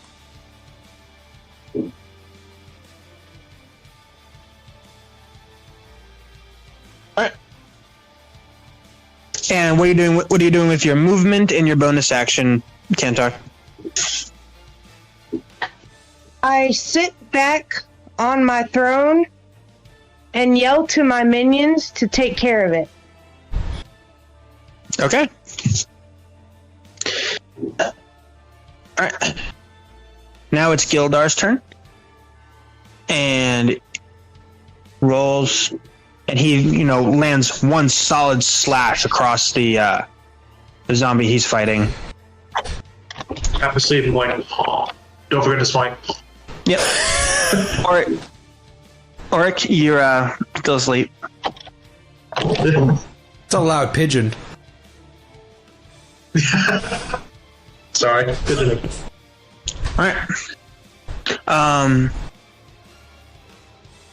The zombie girl starts bum rushing you, Mythos. I respect it. 1 foot. Can't one bum rush with one leg? One leg, 1 foot, just at like a 45-degree angle, bouncing off the ground like the Pixar lamp. It's awful. I respect it. And gets to you and is going to get 1 attack. That'll be a 19 total. Yeah, that hits. All right, and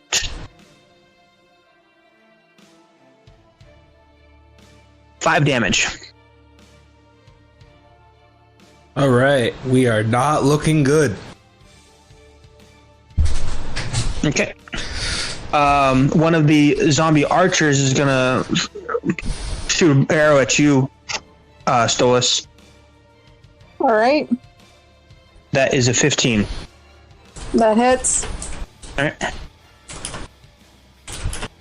And that is 3 piercing damage. And I'm unconscious. Nice. All right. The next zombie, the other zombie archer, is going to shoot an arrow at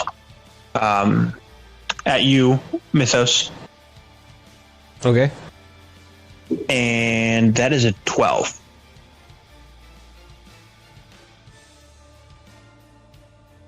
Mythos? That does not hit. Yeah, sorry, I forgot I was muted. Okay. Alright, the next zombie is going after Gildar. And that's a 8. That's a miss.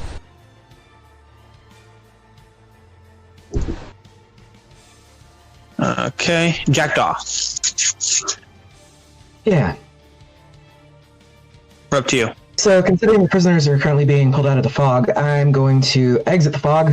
Do I need to still make a stealth check, or how are we doing this, considering I haven't actually done anything yet? No, you don't. You don't. So you like to get the prisoners out of there? I'm not doing it because they've already been taken off with. Yeah, because Mythos already did that.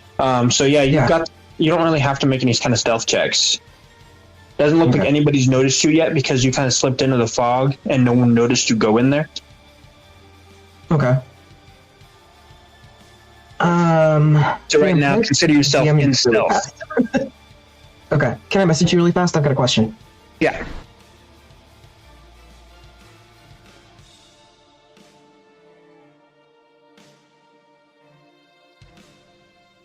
Okay, so what are you doing with the rest of your turn, Jackdaw? Sorry. How close can I get to Stolas? You can burn your entire movement getting about 5 feet away from them.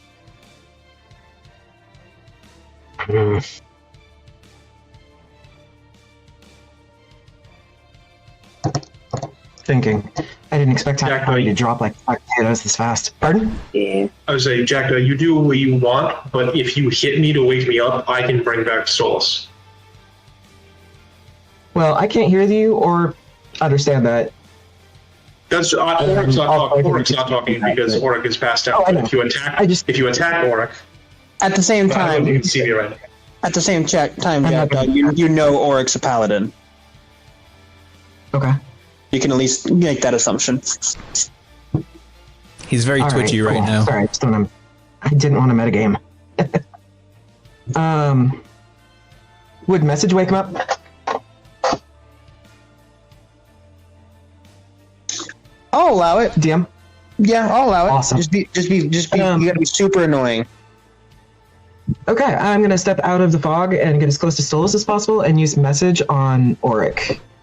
Okay. It's like, hey, Scales, wake up. Now is not the time you need to be sleeping. This is a problem. Look, half of us are dead. There's a singing crazy person. I can't hear anything. Get your ass up off the floor. Seriously. I will feed you to my grandma.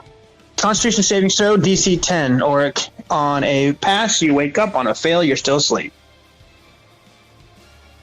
Feed you to my grandmother, I swear. Feed you to my grandma, I swear. 22 total. Yep. So you wake up. You woke up to the word. You woke up to him calling you Scales. So wow, they actually talked to me. And then didn't just do it through Stolas this time. What happened to Stolas? Oh, that was Stolas. I glare dark. It's like, I'm trying my best at the moment. It's not my turn yet. More better than best, okay? Alright. Next up.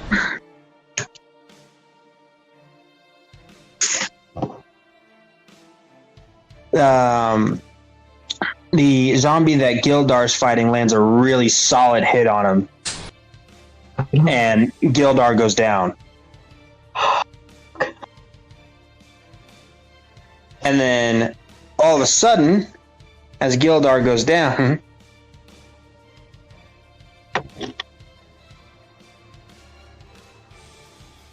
Stolas. Oh no. In your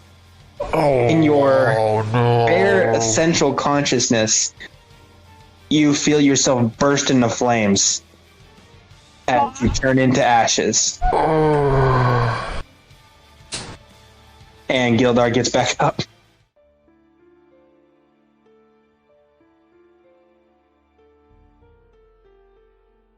What just happened? Fucking Gildar had just happened.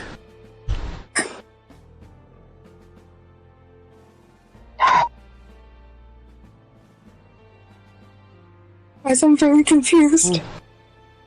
I think Stolas is dead. Or in a bucket. No, I think the first one is right. Okay. Well, I can't cure wounds that.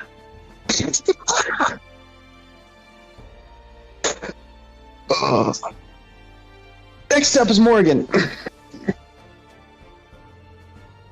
So, Morgan throws both of his axes, his hand axes, directly at the zombie that had just dropped Gildar, and lands both of them hits.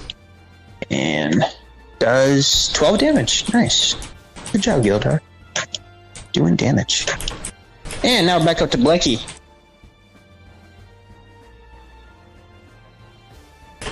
Alright.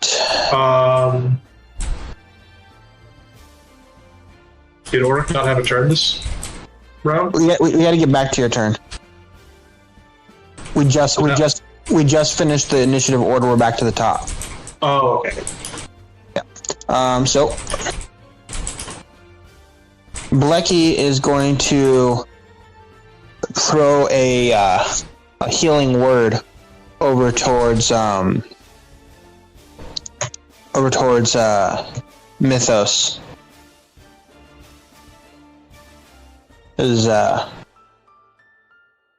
Says, "Hey baby, shake it off," and you get 5 hit points regained.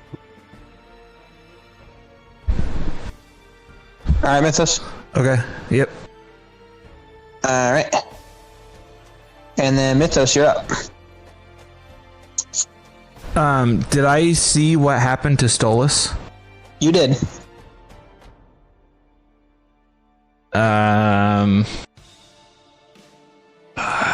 Fuck.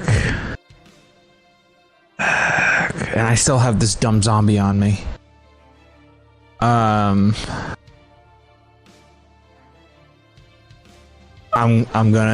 just gonna switch back to my rapier and swing at the zombie in front of me. Okay, roll to hit. A 14. That'll hit. All right.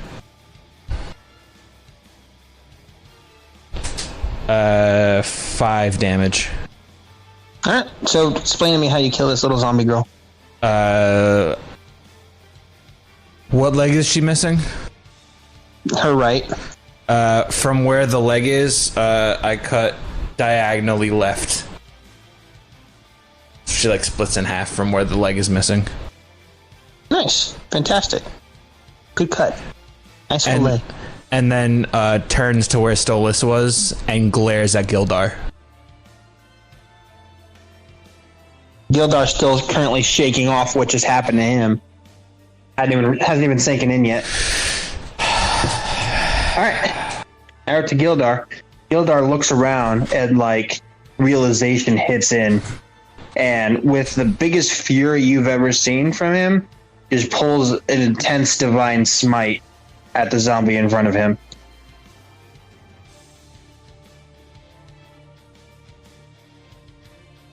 And that's the end of that zombie.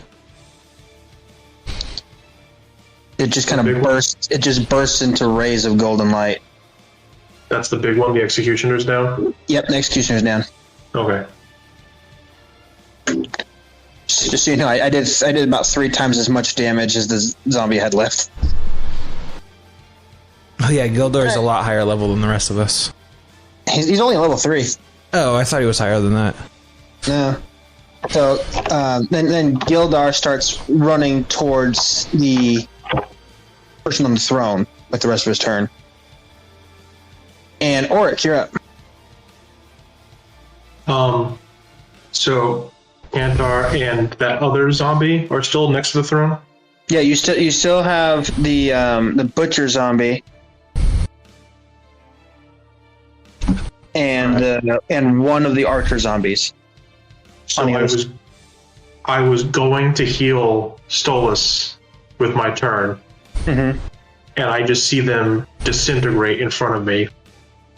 And didn't know them very long, but I genuinely really liked Stolas. Just the way everything's been happening. Auric knows what it means to be a part of a crew. And he is just furious right now.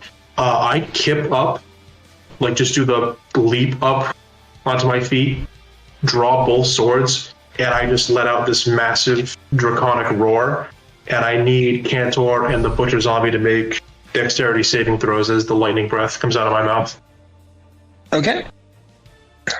Butcher Zombie's gonna make his dex savings throw. And that'd be a 4. 4 does not succeed. I didn't think it would. Kantar, what's your dex saving throw? We got a 16. A 16 does succeed. So that's half, right? Yeah. So that's 6 lightning damage to the Butcher and 3 to Cantor. Okay. The Butcher goes down.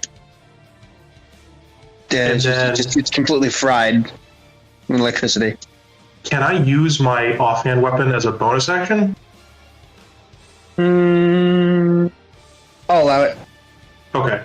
I'm going to make 1 strike with my short sword against Kantar. Okay. Roll to hit. I gotta make sure I add. I still have not taken.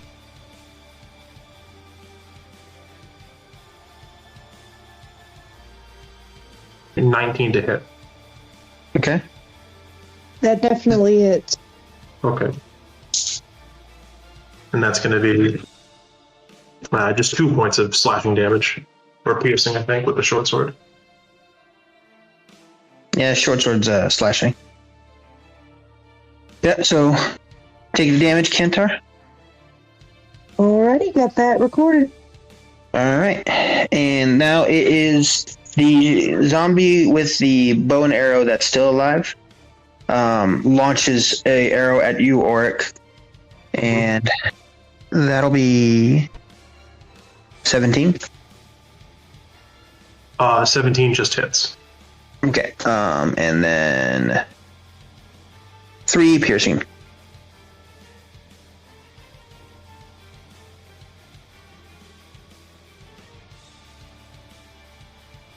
I just turn around and like my eyes are just pure like that like teal crystal. There's no pupil, there's no nothing, and I just turn around and glare at this other zombie and just snarl. Like I don't even say anything, but I'm like, I'll deal with you later. And I focus keep with like an arrow in my back, just focus my attention on Kantar. And then Jackdaw, one of the other zombies from the other end of the room comes hauling towards you, just frothing at the mouth with hunger, and like lunges to like a dive towards your leg with a 15 to hit. Does not hit. All right, as you see its teeth try to clamp onto you, and it just barely miss and bite into the wooden leg of a chair next to you. Okay. So it's prone currently next to me? Yes. Okay. And that brings us to Kantar.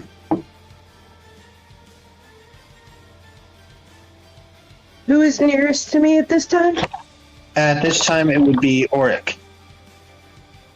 Alright. I turn to Auric and begin singing to him.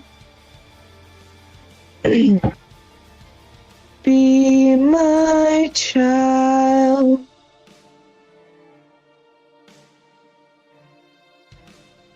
DM, do I see her talking? You do. Can I interrupt? Yeah, you can go ahead. Dope. Does it have to be like a direct response, or can it just be lyrics? It can be whatever, as long as it's in response to. Yeah. Okay. Fuck me. There's one who takes it all, and there's one who takes the fall. One who never wins, and there's one who stands again. There's one who lives in pain, and there's one who has no shame. There's one to tell lies, and one to make the alibis. Anyway. As the singing kind of hits in the air, the magical energy kind of wavers and shakes as you can see it visibly tangible in the sky, kind of leaching out towards you, Auric. And it dawns on you that you remember that to stop this kind of magical effect, as you remember reading in the little torn up page, that all a person needs to do is sing in response to in order to avoid being damaged by it. Now, it kind of shakes a little bit, but you notice it's now leaching back towards you and avoiding Jackdaw. Okay. I'm giving you 3 seconds IRL. Does the singing have to be literally out loud? Yes. All right. There's the easy chorus line to Round and Round by Three Doors Down that I was just going through. The inner monologue that is normally in Auric's head in combat starts to come out, and there are no lyrics, but you just hear dun dun dun dun dun dun dun dun dun dun dun dun dun dun dun, and he's just singing the Pirates of the Caribbean theme like as loud as he can. At this point, the magical energy turns into waves in the air, just crashing on each other, as the energy is now stuck in air, not able to go anywhere. And Kantar, at this point, you now realize that your magical energy is stuck there and not latching on like it's supposed to. So you still have your movement and your bonus action. I throw Kantar a smirk.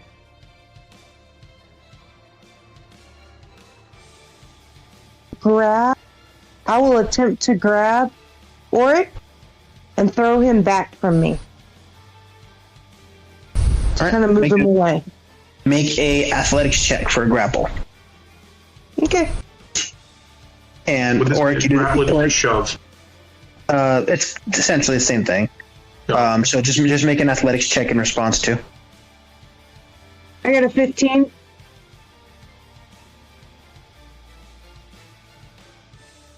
Total. All right, so you grab him and are able to pivot him so where he's on the other side of you, but you can't push him away from you. So you just moved him to where he's not in between you and the butcher zombie that's now dead.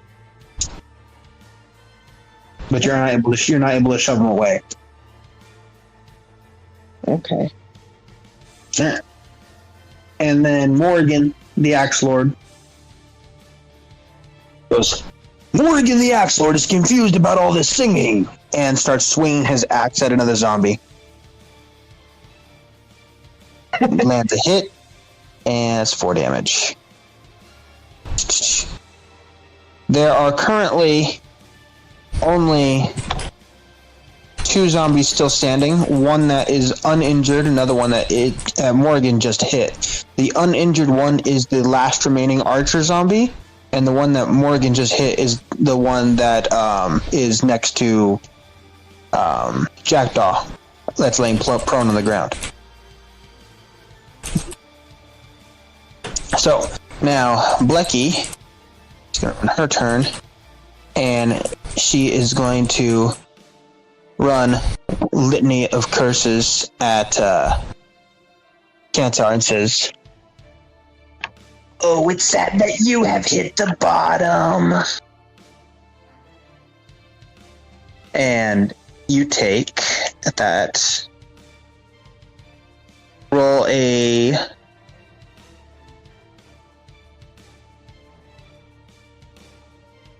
wisdom saving throw.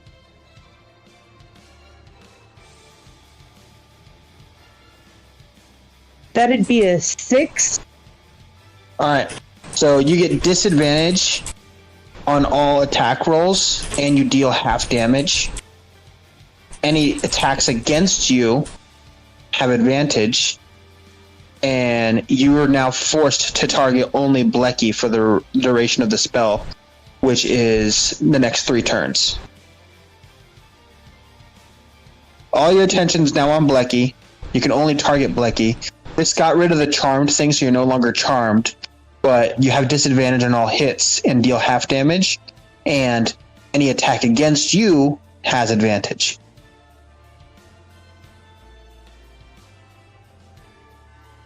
And now Mythos, you're up.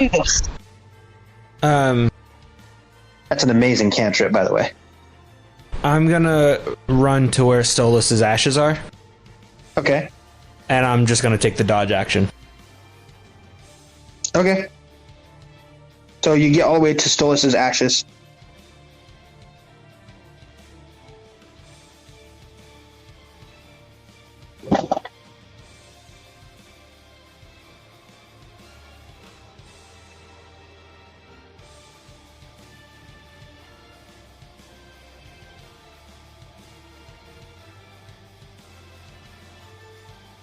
What do you do then?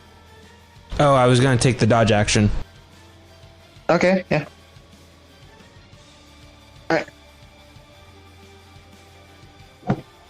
Now, Gildar is bum rushing Kantar, and he is at this point just in the paladin equivalent of a rage.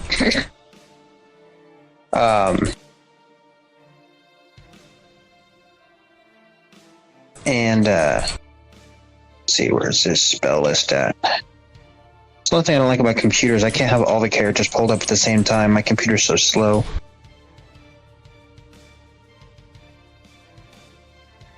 Okay. And he is going to cast, or he's going to use Guiding Bolt. And just land one solid hit. And that'll be a 19 plus 5, so a 24.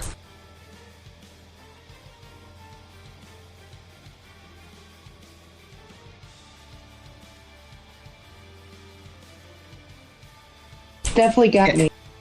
Okay, just checking. So you now take. I guess it has advantage too, but not really matter. So take 46. Take 11 radiant damage.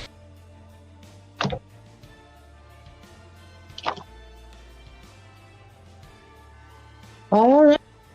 Recorded. All right. And Oric, you're up. Fantastic.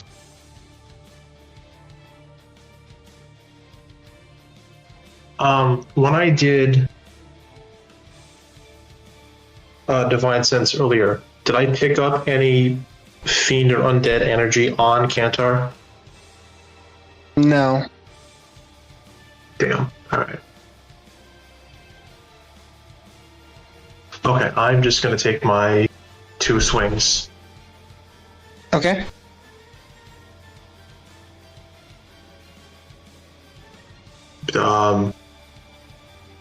Roll to hit. 16 plus 8. My modifier plus 1 from Bless, so that's 24 Yeah, you to hit. hit. Yeah. And I've only got 1 spell slot left, so I'm just gonna smite. You also have advantage. I have advantage? Yeah, because of Blecky's spell. It's still the same number.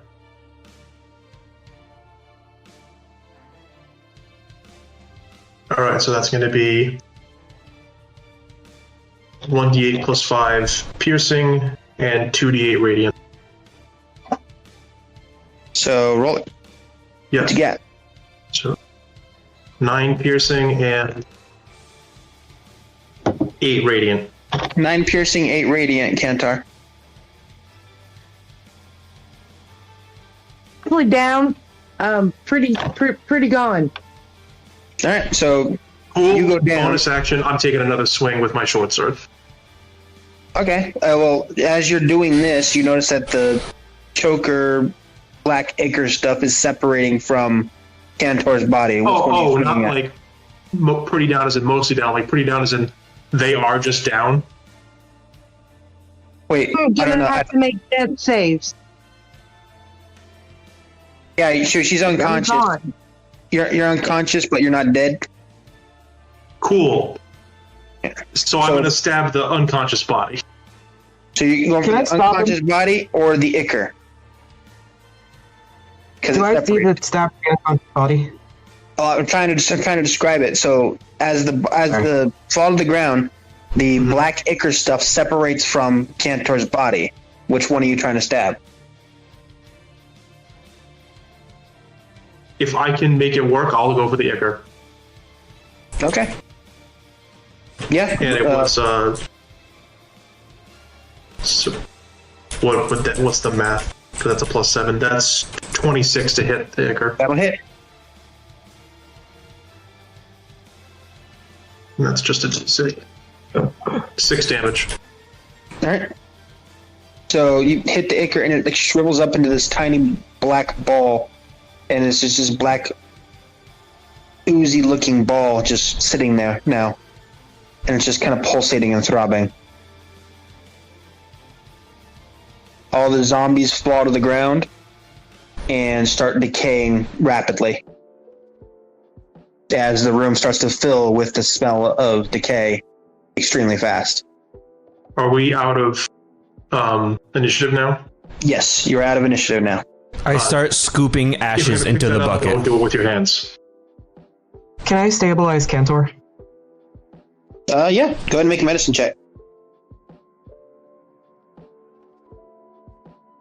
15. Yeah, you stabilize Kantor back to 0 hit points, no longer making death saving throws, but unconscious. Okay. Do I know that there's correlation at that point between Gildar and Stolas? I started scooping about it in character. I just don't remember. I started scooping ashes into bucket because that's all I have to hold ashes in right now.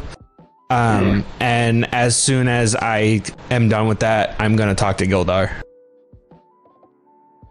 Out of character for a second, can someone please explain to me what the hell happened? So in episode 2, Verisk out of character. In episode 2, Verisk and Mythos, Gildar and Bucket got transported to a different cave than everyone else.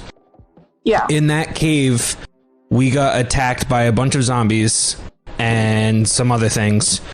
And me and Gildar went down. When we went down, someone appeared who turns out to be Strahd. Your characters don't know this yet. Yeah, obviously. He gave Verisk 2 coins. a gold coin and a black coin. And he said, I don't remember the exact quote, but it was something about life is easy to take.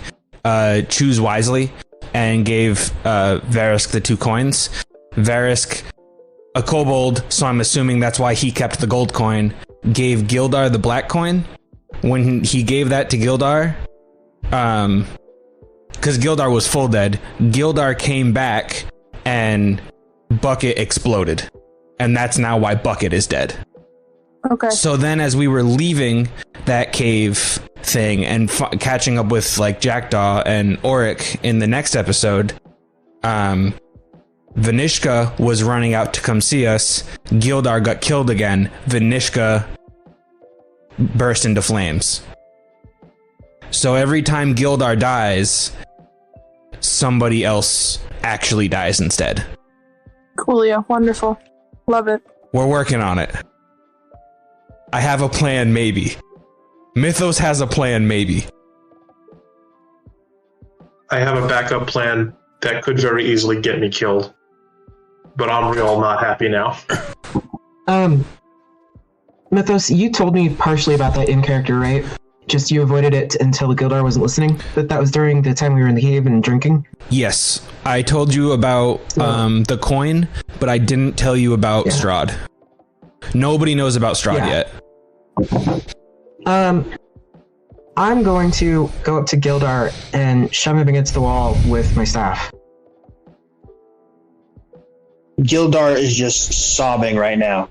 He's got one dagger in his hand that you see that he's never really ever pulled out before.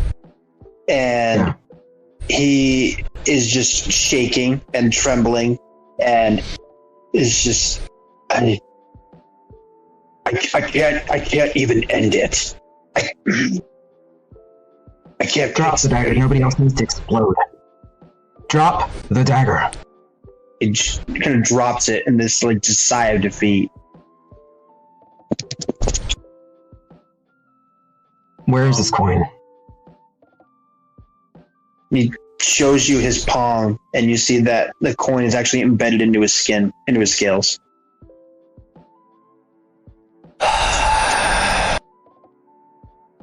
It won't come out. Every time I try to take it off of me, it sinks further in.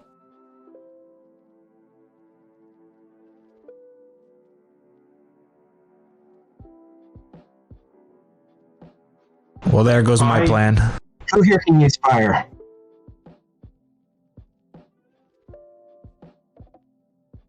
You say fire? Who uses fire? I do. A fire breath. Yeah, we can fix this right here and right now. You're not gonna like it. I look over not knowing what in God's name is happening, because I assumed that was from Kantar. So I'm like, to like a fellow Dragonborn who I didn't know any of this other stuff was happening. What? Auric, what is come here. Auric, don't ask questions. Come here. I step forward. Gildar, put your hand out. He sticks his hand out. Do I have... Let me check my inventory really fast. Morrigan the Axelord is pretty sure of what you're going to do.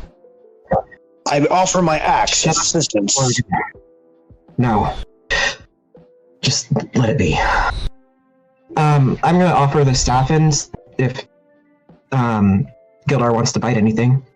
And nod to Auric. And if Auric does not understand quite yet, then yeah. I see the coin. I see Gildar in tears. I see Jackdaw's intent. I just sort of look around at everyone. Everyone looks just really uncomfortable. And I'm just like, is this another secret that Alice has kept from me and the rest of you? No, this one happened earlier this morning. This is post Alice. Like I said, it's been a long day. Look, either you do this or I get the musclehead. I don't argue. I can't even hear you. Just come here.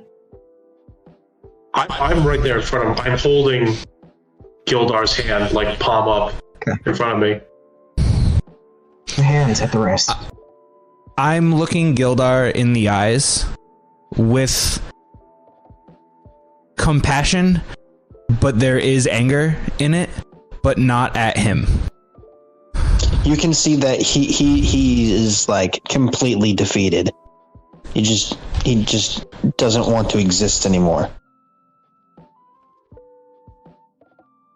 Every ounce of holy goodness in him has been sapped away by the deaths, the unnecessary deaths that are on his hands, literally now. I stow my rapier. I have my short sword in my main hand. Can I use frostbite to numb the wrist? Sorry. Yeah. Okay, I'm gonna do that. I look at him. Blecky kind of speaks up. Are we sure this is the right idea? How many times has this happened today? I'm not. That's not what I'm saying. I'm saying like maybe there's side effects to doing something like this. Do you have a better idea? Well, I mean, I don't have the spell, but I remember Stolas had a spell called Identify. Maybe we could find someone that has that. Could have Stolas do it if they were here. Yeah, at this, just Gildar is just please just do it. I cannot live like this.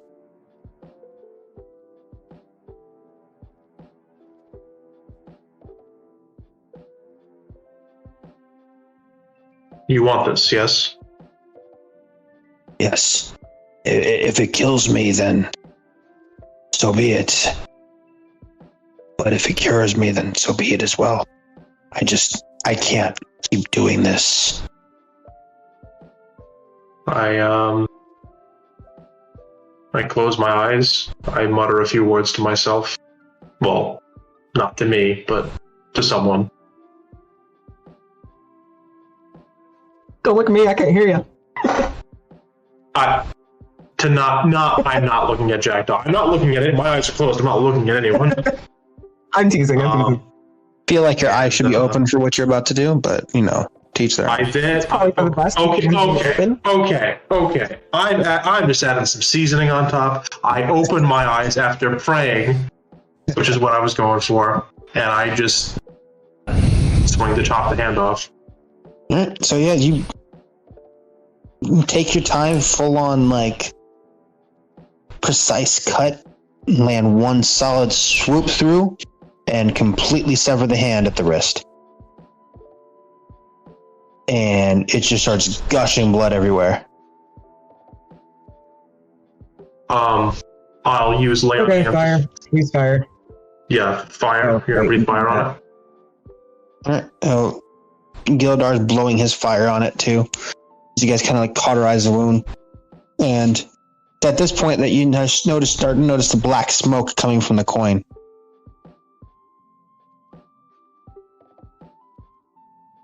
I'll back away from the coin because I don't know what it's about to do. And then coming from the hand. Can I strike the coin with my staff? Go ahead. I'm gonna strike it with my staff. So you strike it with your staff, and Gildar just pulsates with black smoke as you see him start writhing in pain, going, as black smoke just starts furling everywhere, filling the entire room as his body just starts to collapse and crack and turn into black powder as smoke fills the entire room. His screams just keep echoing throughout the halls as he turns into a pile of black soot. Coin disappears as well. Fuck. Is there anything left? Like any of his weapons or anything left? There is a singular crossbow bolt made out of solid gold. I'm gonna grab that. Okay.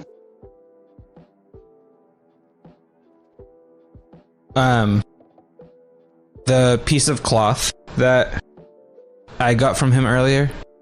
Mm-hmm. How big is that? It's roughly about the size of like a napkin. So I could not wear it as a headband. Okay. No. What are the walls made of? Stone.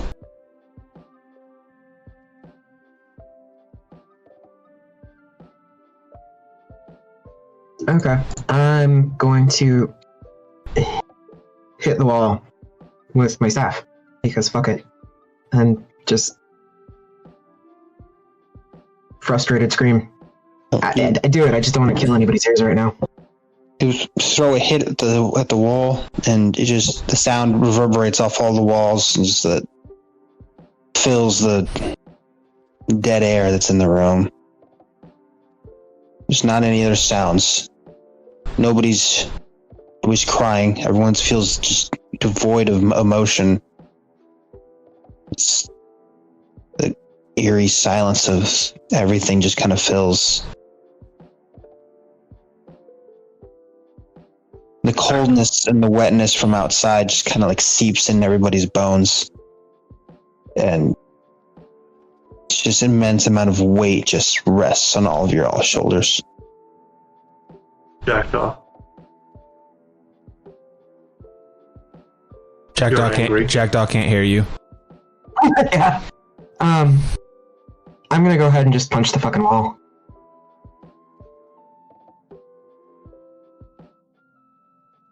I'm gonna have to take damage for it. Yeah, you take 1 point of damage. Okay. At this point, boysenberry appears in the room, but it's not exactly boysenberry. It's a blue boysenberry. Hey guys. Hi. As I'm walking over to put my hand on Jackdaw's shoulder. I came to see what I could do. Is there anything I can do? Can you fix this? What are you gesturing towards? Sorry, the bucket full of Stolas's ashes. If you put a hand on Jackdaw's shoulder, he's gonna turn around with like a frostbite readied in his hand, and then pause. Yeah, that's why I didn't put my hand on Jackdaw, because I wanted to, but like this isn't gonna go well. With the day, in the state for this right now. They're not, but with the day it's been, Mythos is completely void of anything anymore. I did bring some information from Empress Eleonora. It's not good. It's not good news. Oh, is it another suicide mission? No.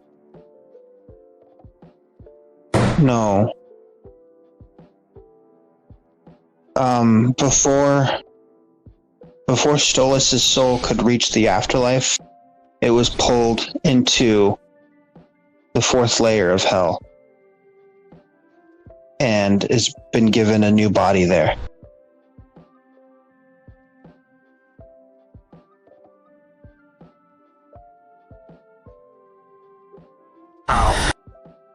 Empress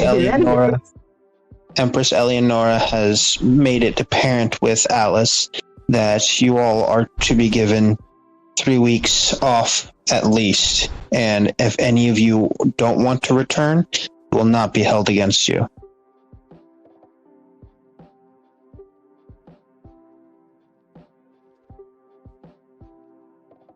I wish I could give you guys better news.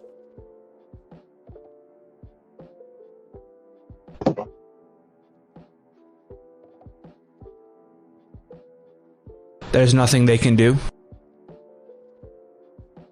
Well,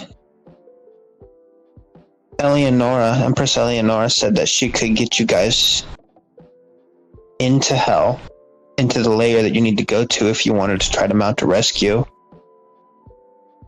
But she's actually forbidden from entering herself. I also made the request and got approved that I could help you with that if you want me around for that.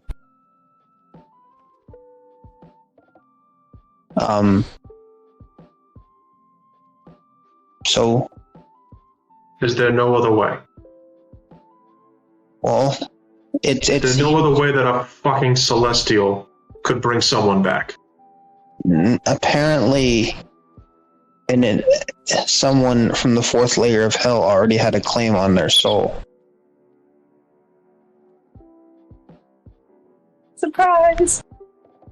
God fucking damn it. Out of character, sorry.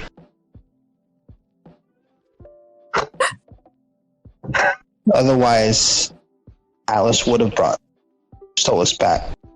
But, well, Bucket's soul never went to an afterlife, so can't retrieve his.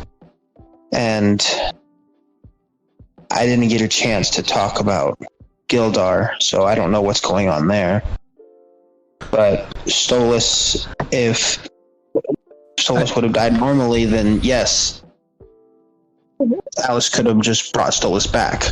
But since Stolas' soul belongs to a devil, that's where the soul goes.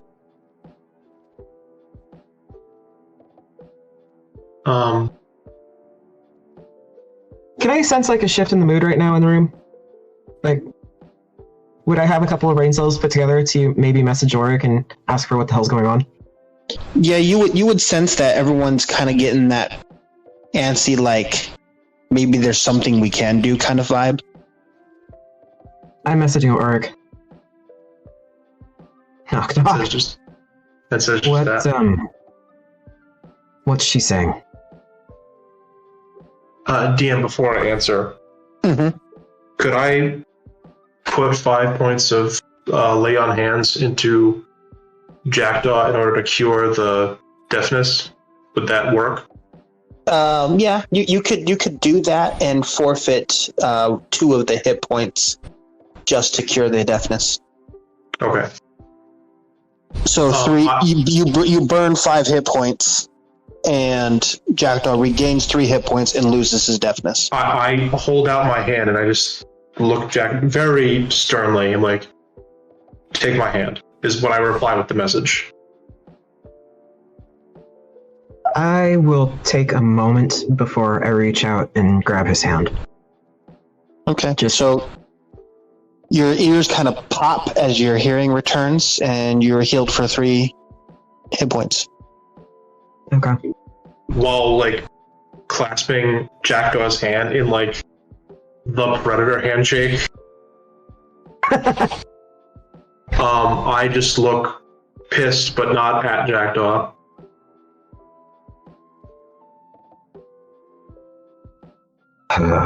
You're angry. You're angry. That's good. You're gonna need that. Because today, as long as it's been, I don't think it's over yet. That is not what I want to hear. We can bring Stolas back.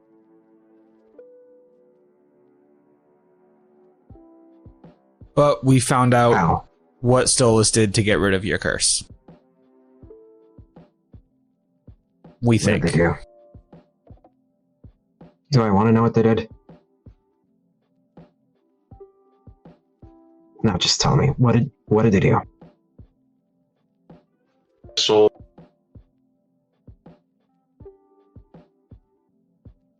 All right, we're going after Stolas, and I'm gonna kill him. Wait, you're gonna kill Stolas? Yes.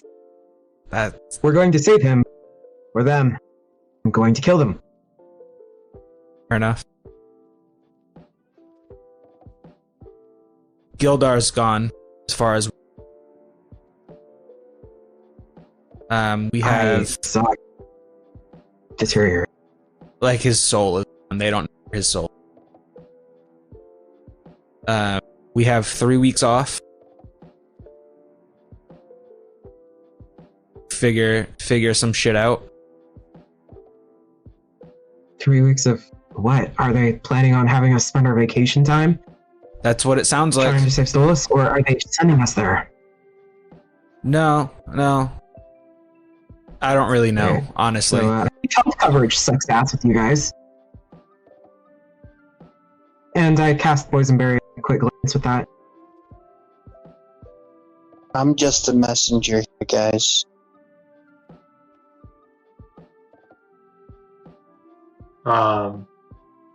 Yeah, well, messenger or carrier or care right now. Your bard is in the corner. She's alive. I get real uncomfortably close to Boysenberry. Yeah. Boysenberry. Yes, we would indeed like your assistance in our journey to the 4th level of hell. Okay. I'd be glad to help. I understand that you are merely the messenger.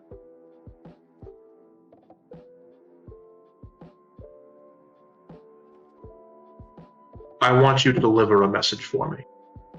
I can do that.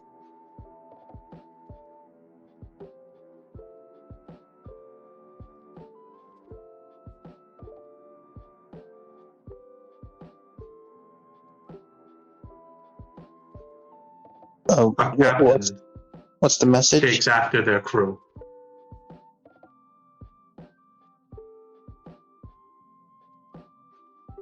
Oh, okay. Yeah, I can deliver that. There's like lightning sparking out of my mouth. And while you're at that, be sure to tell my aunt she's got to stick up her ass, and this is why she can't keep freaking students in her classes. I'll let Greenie know to tell her that. I feel like that's more of a Greenie thing to say. I don't care who it comes from. Just make sure that she hears that, and it's from me. You make sure Alice fully understands my intent here. I can do that. I'm not going anywhere.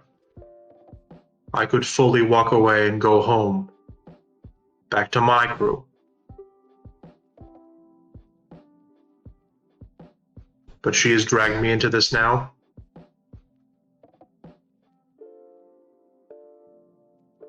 We don't leave people behind. And I walk away. Okay. And that's where we'll wrap tonight's episode. Mythos walks up to Blue. It's Bluey, right? It's the blue one. Yeah. Okay. Well, yeah. You walk up to Bluey. Yeah.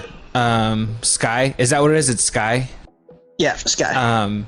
Doesn't say anything. Just kind of gives her a hug. But it's not a good hug.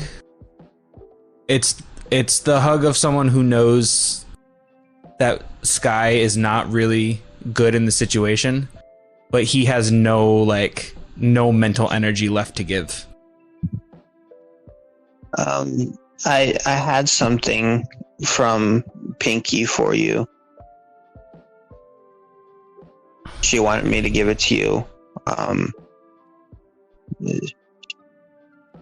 She hands you a small mason jar with a roach in it. A small mason jar with a roach in it? I nod my head. Who is it? He said that you would appreciate having them around. I don't know what it means.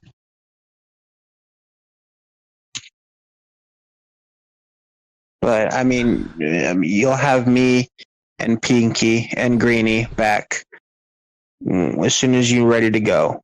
Just let us know. I look more confused than I have ever looked.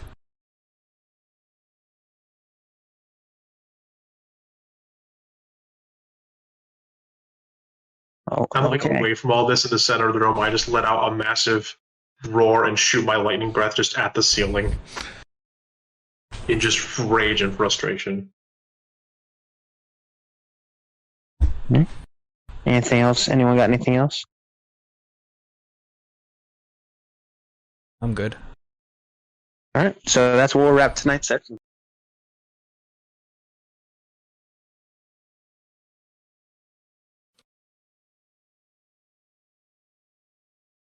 So, as everyone else just kind of like stops wherever they're at, no motion happens, the snowfall stopped, there's nothing. Just you two. Creative. So, first and foremost, you want the curse removed, correct? Yes. Okay, that is simple enough. Now, in return, I offer you 2 options. Option number 1 is a simple quid pro quo. I remove the curse, and you, my dear, reincarnate. You will still retain all of your memories, but you won't be recognizable to anyone. What's the second? The second option is a bit more of a twist on that. I remove the curse, and,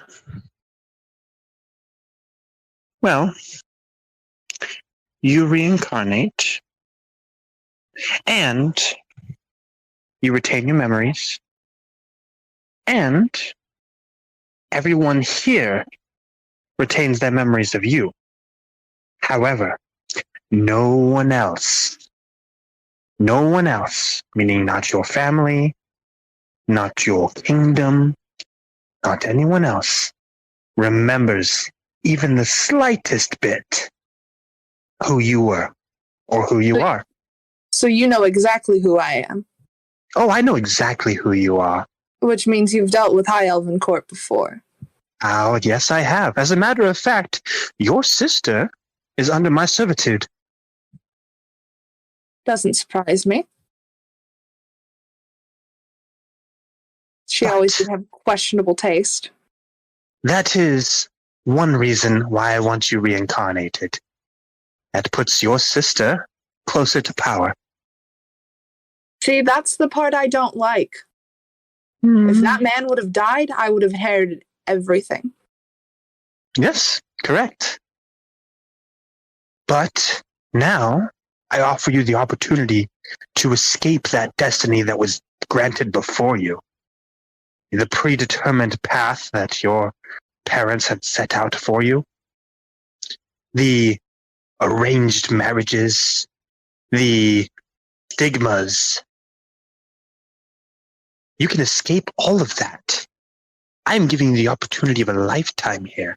And you get to help your friend out as well. Mm-hmm.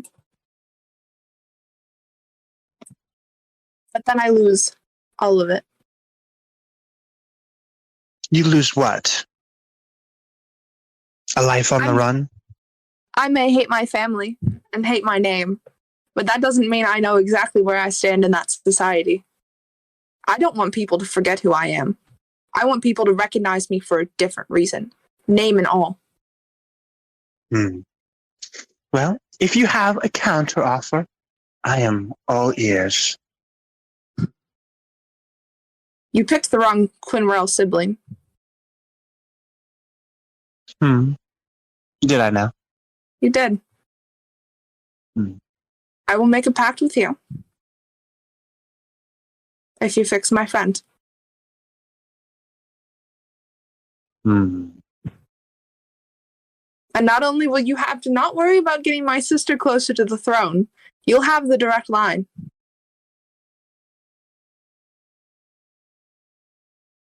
You do realize who I am. That's the fun part. I don't. Hmm.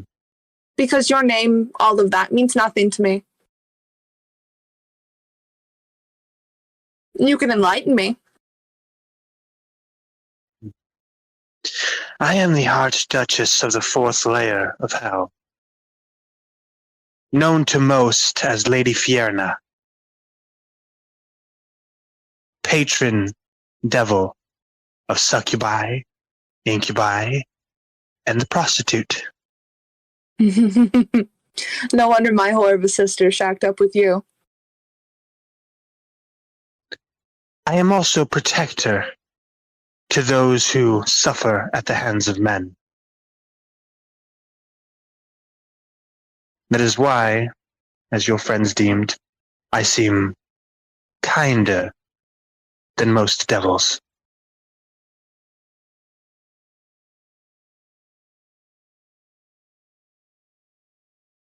So, I will make sure that you understand what a pact with me means.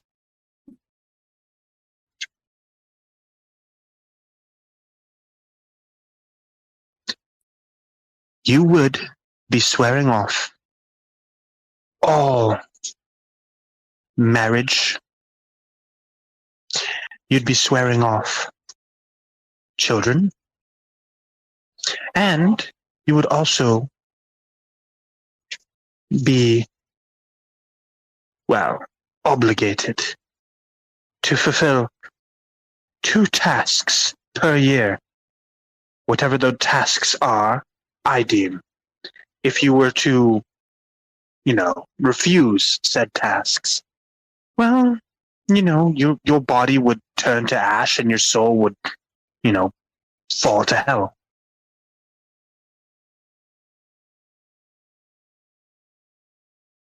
Where I would control it. So, that is what a pact with me means. Yes. I've seen your offers. You have seen mine. Is there something in the middle of those two? Where you still get something from me, but I get to keep who I am?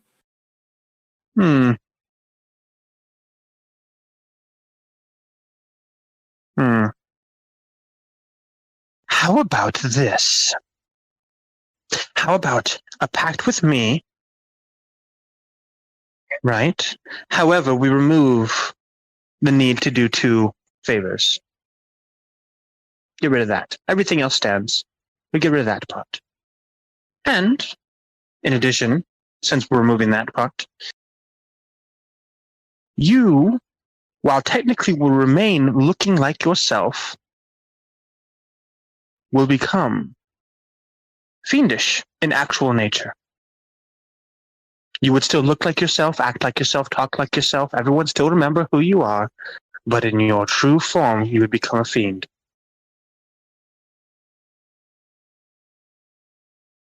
And in return for these things, you get the pact, you get to become a fiend, and you retain who you are and what you look like, and everyone remembering you.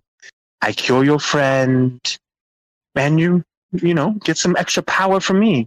Win-win. What say you to that? You still seem like you're getting the bigger end of the deal here. You still seem like you don't understand that only someone as equally powerful or more powerful than me can remove said curse. Which means there's others. Sure, but they're going to want just as big of a sweet prize, and they're not going to be as forthcoming about the fallbacks.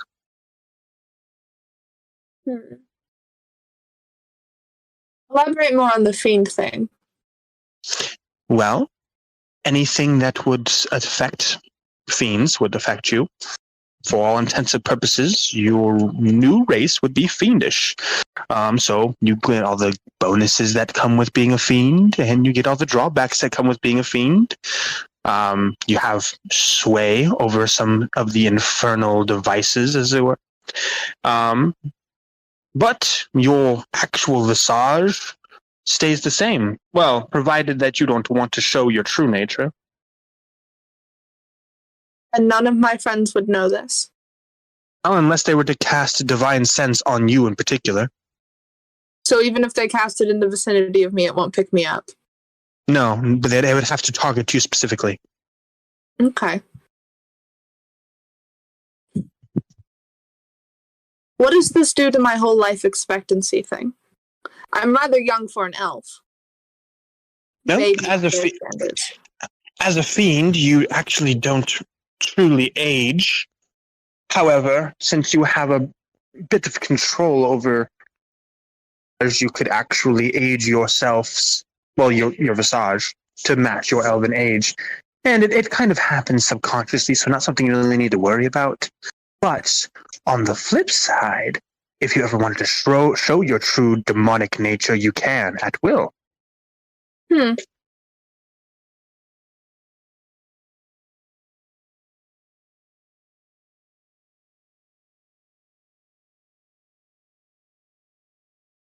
So, what say you, Stolas?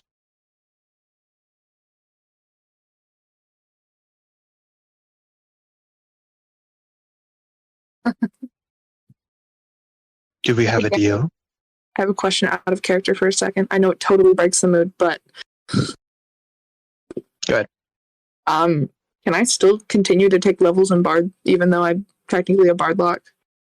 Yes, you would still be able to take levels in Bard, but you would be required for your next level to be in Warlock. So in theory, I can still get up. I would just You would have to keep one level in Warlock at all times. Yeah, I figured. I'm trying to think Bard-wise. I'm like, I get really cool stuff at higher levels, but in theory, the highest I have to go is 17 to get the cool stuff. I just miss out on Superior Inspiration. Mm-hmm. Fuck it. Let's make a deal. And Fiona stretches out her hand. And I shake it. And a bit of warm fire just kind of curls around both of your arms, goes up through you, and you see your skin just completely blister all over. Your hair turn this solid black color. Your teeth kind of get pointed sharp, and antlers sprout out of your head. And then the deed's done. Your hands break apart, and you revert back to yourself. Coolio. A little sneak peek so you can see what you really look like underneath all of that. And the deal is done. Now, as far as your friend goes, touches a finger to the chest, draws all that infernal energy out as it kind of wraps in this black, icky, like ichor-looking stuff all around the arm, and gets absorbed into the skin-tight leather suit that Fiona is wearing. Wonderful. All done there. All said and good. Tidbit of information. The necklace choker thing that your big bad person that you're fighting is wearing is actually influencing their thoughts. So they might not be as guilty as you think that they are. So, free bit of information. Awesome. Everything should be done. You need anything? Call me, sugar baby. And she disappears as time starts back up.